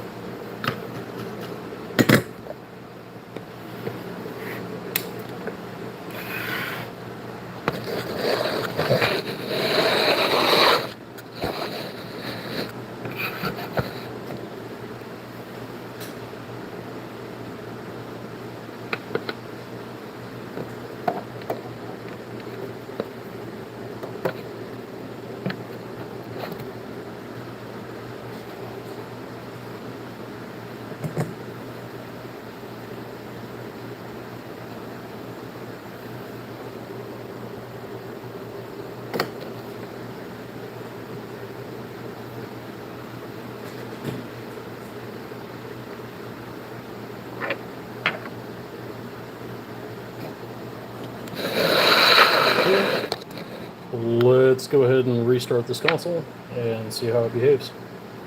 See if we get a response. As soon as I turn this on, it should go high. At least that's what it was doing before. Alright, turning it on now. Oh, I missed the bed. Sorry, turning it on now.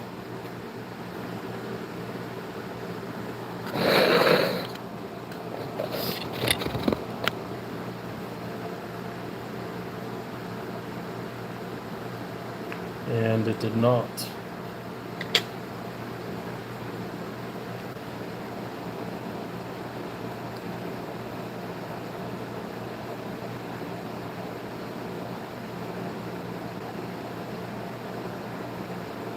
Okay, so that's high now.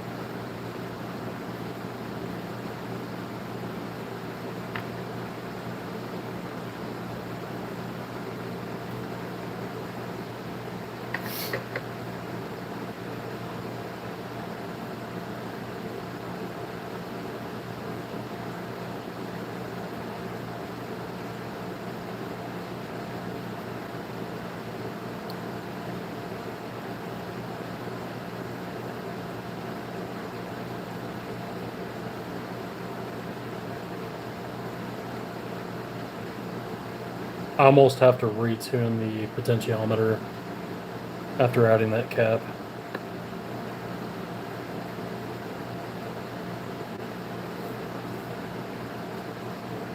So once again, looking for where the voltage drops to 0.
Okay.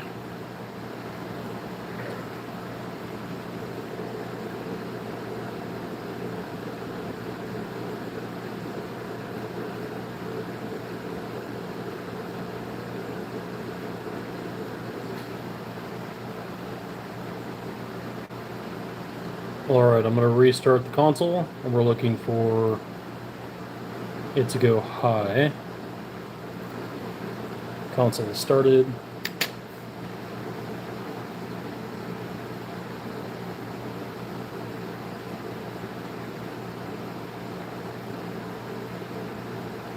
Nope. Console is not started. 1 second. There we go.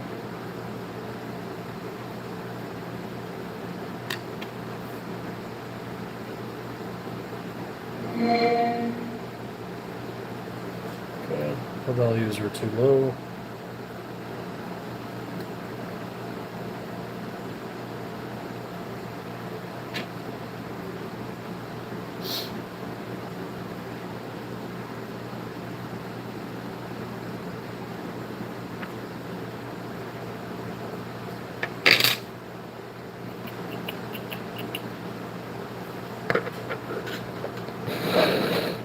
Why is that high?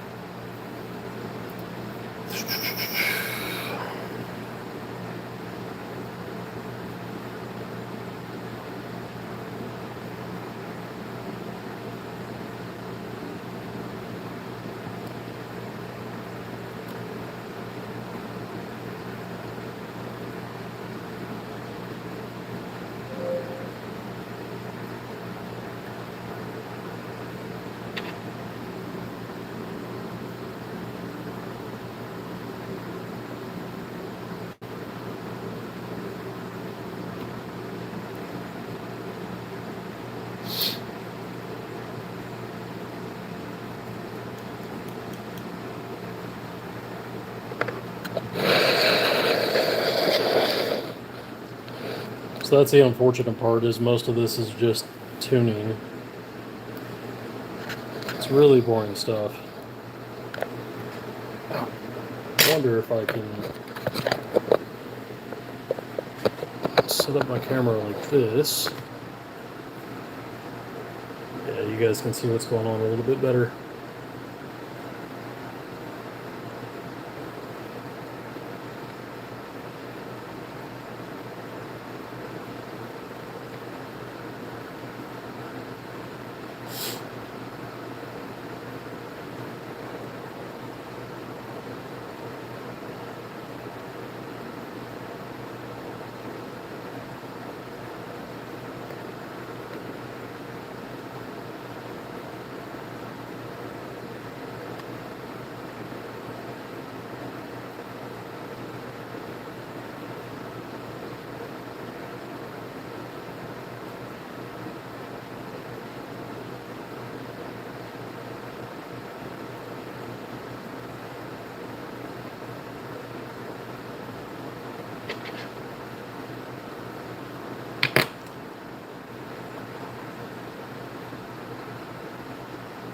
Okay.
The good news is I don't think I'm getting as much noise. Ooh, it just went high.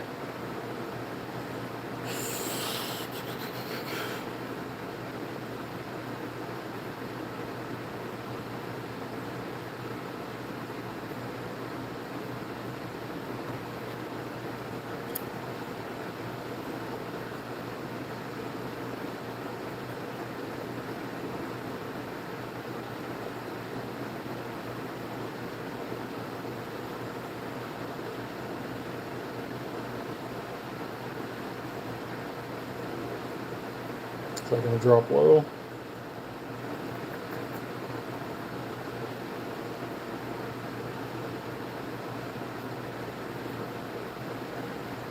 Shoot.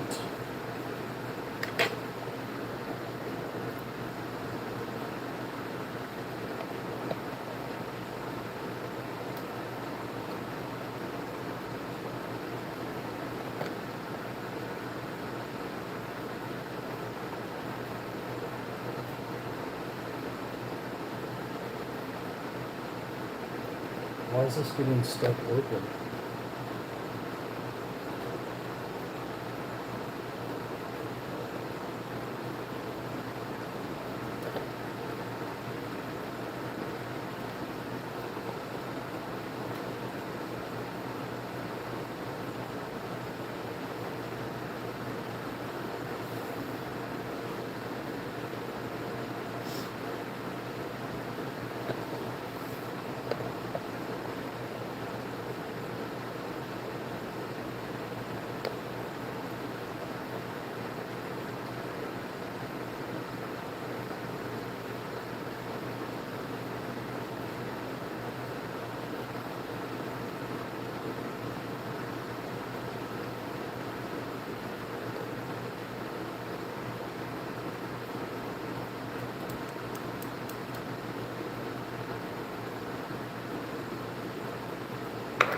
I wonder if I need a different potentiometer setup.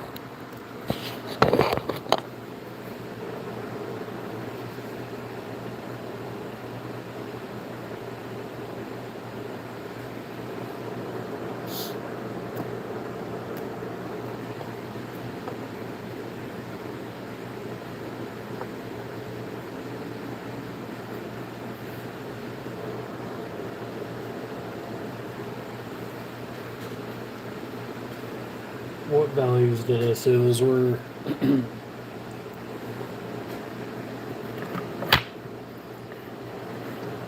So 502 is the pull-up resistor.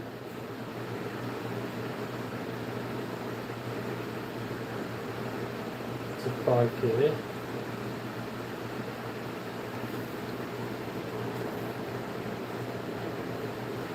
.203 is the pull down.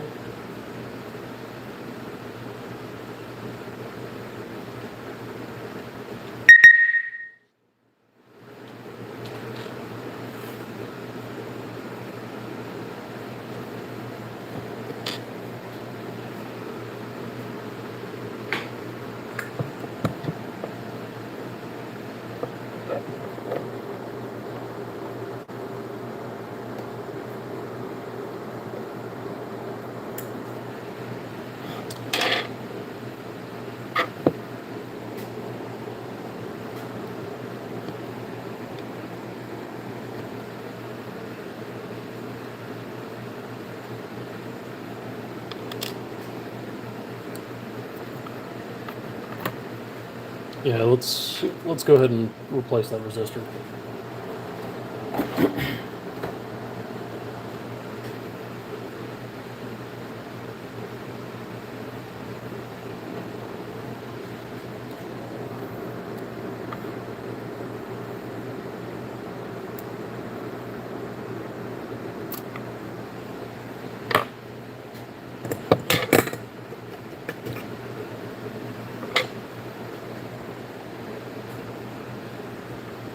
Where did my tweezers go?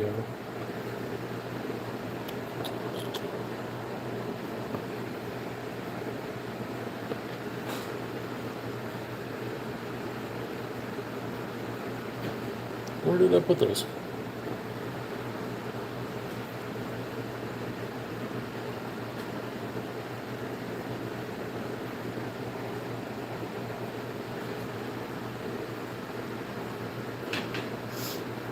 right here.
Okay. So it's on there, that's not going anywhere.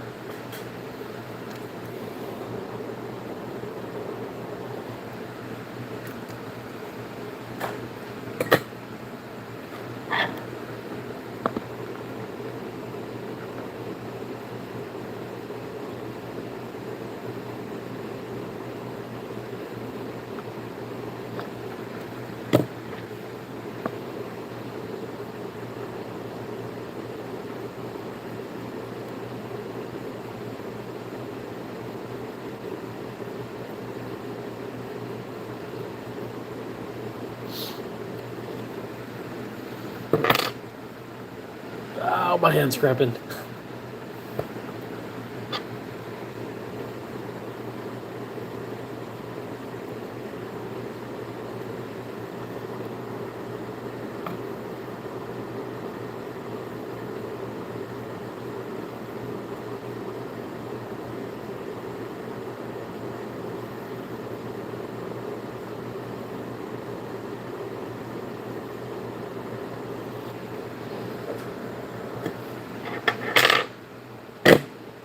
Okay.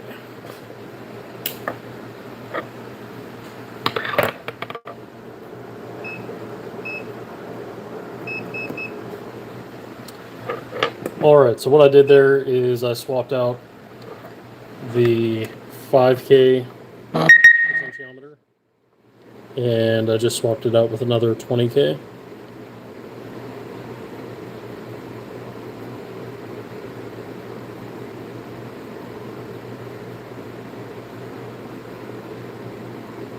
Oh, that came undone.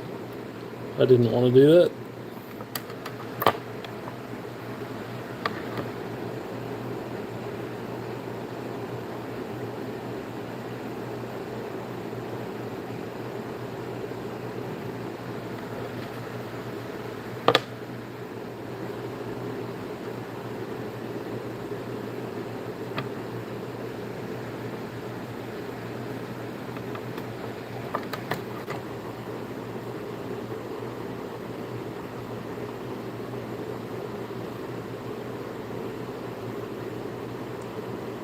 And all I'm trying to do now is just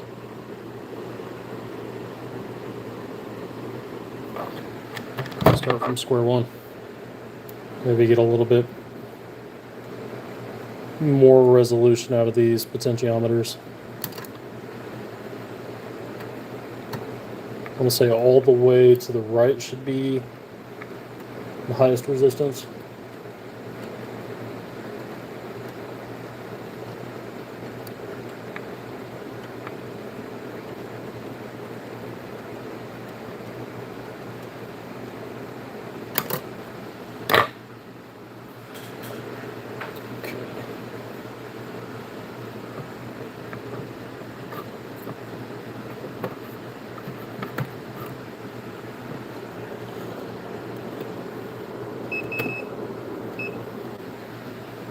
Alright, once again, we're shooting for roughly about 1 volt.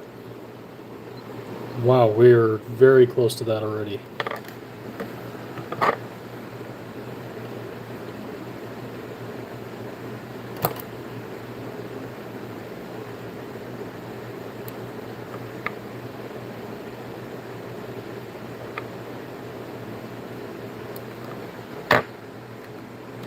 Where is that taking us?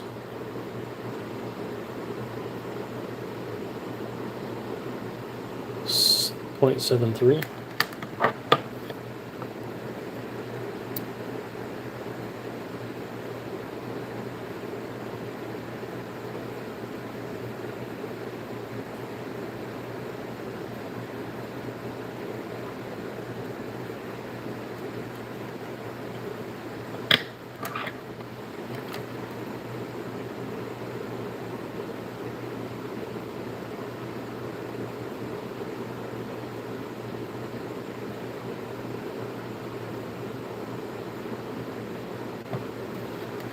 Okay.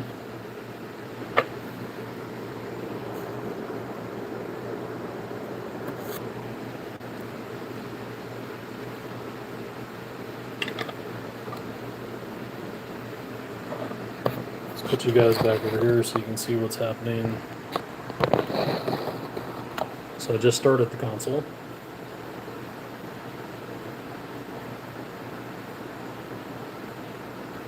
Oh, I didn't plug my monitor back in.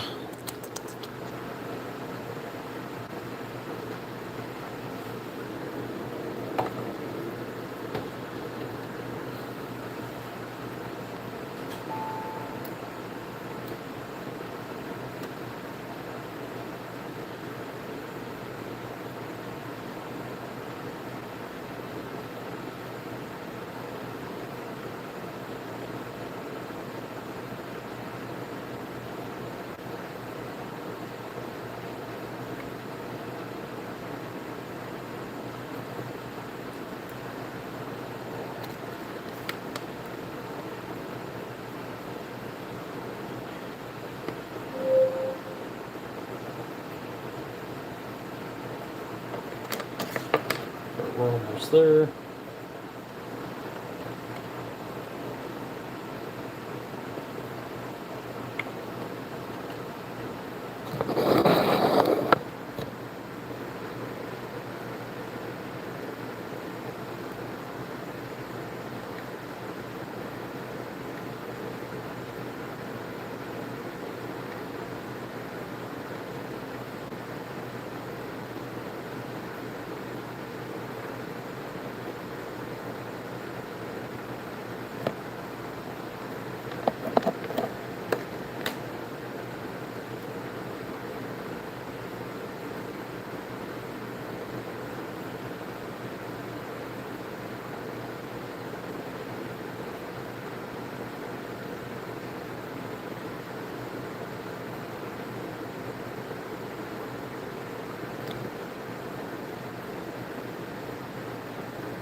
Why is this not triggering?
Yeah, I think I need to do more troubleshooting offline.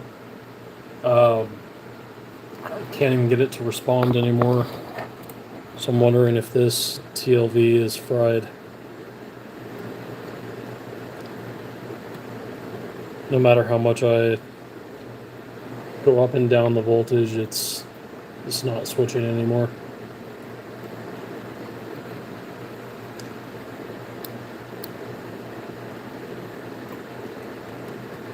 So I'm not getting as much noise as I used to. So I do think cleaning this up helped out tremendously. But I am getting,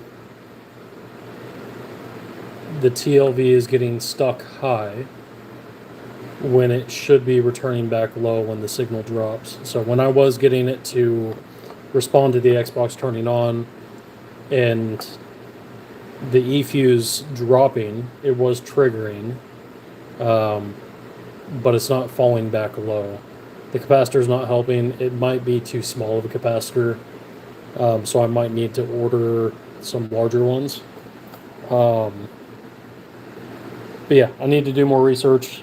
I'm also going to check out the hysteresis and just try to understand how that works and how I can apply it to this circuit.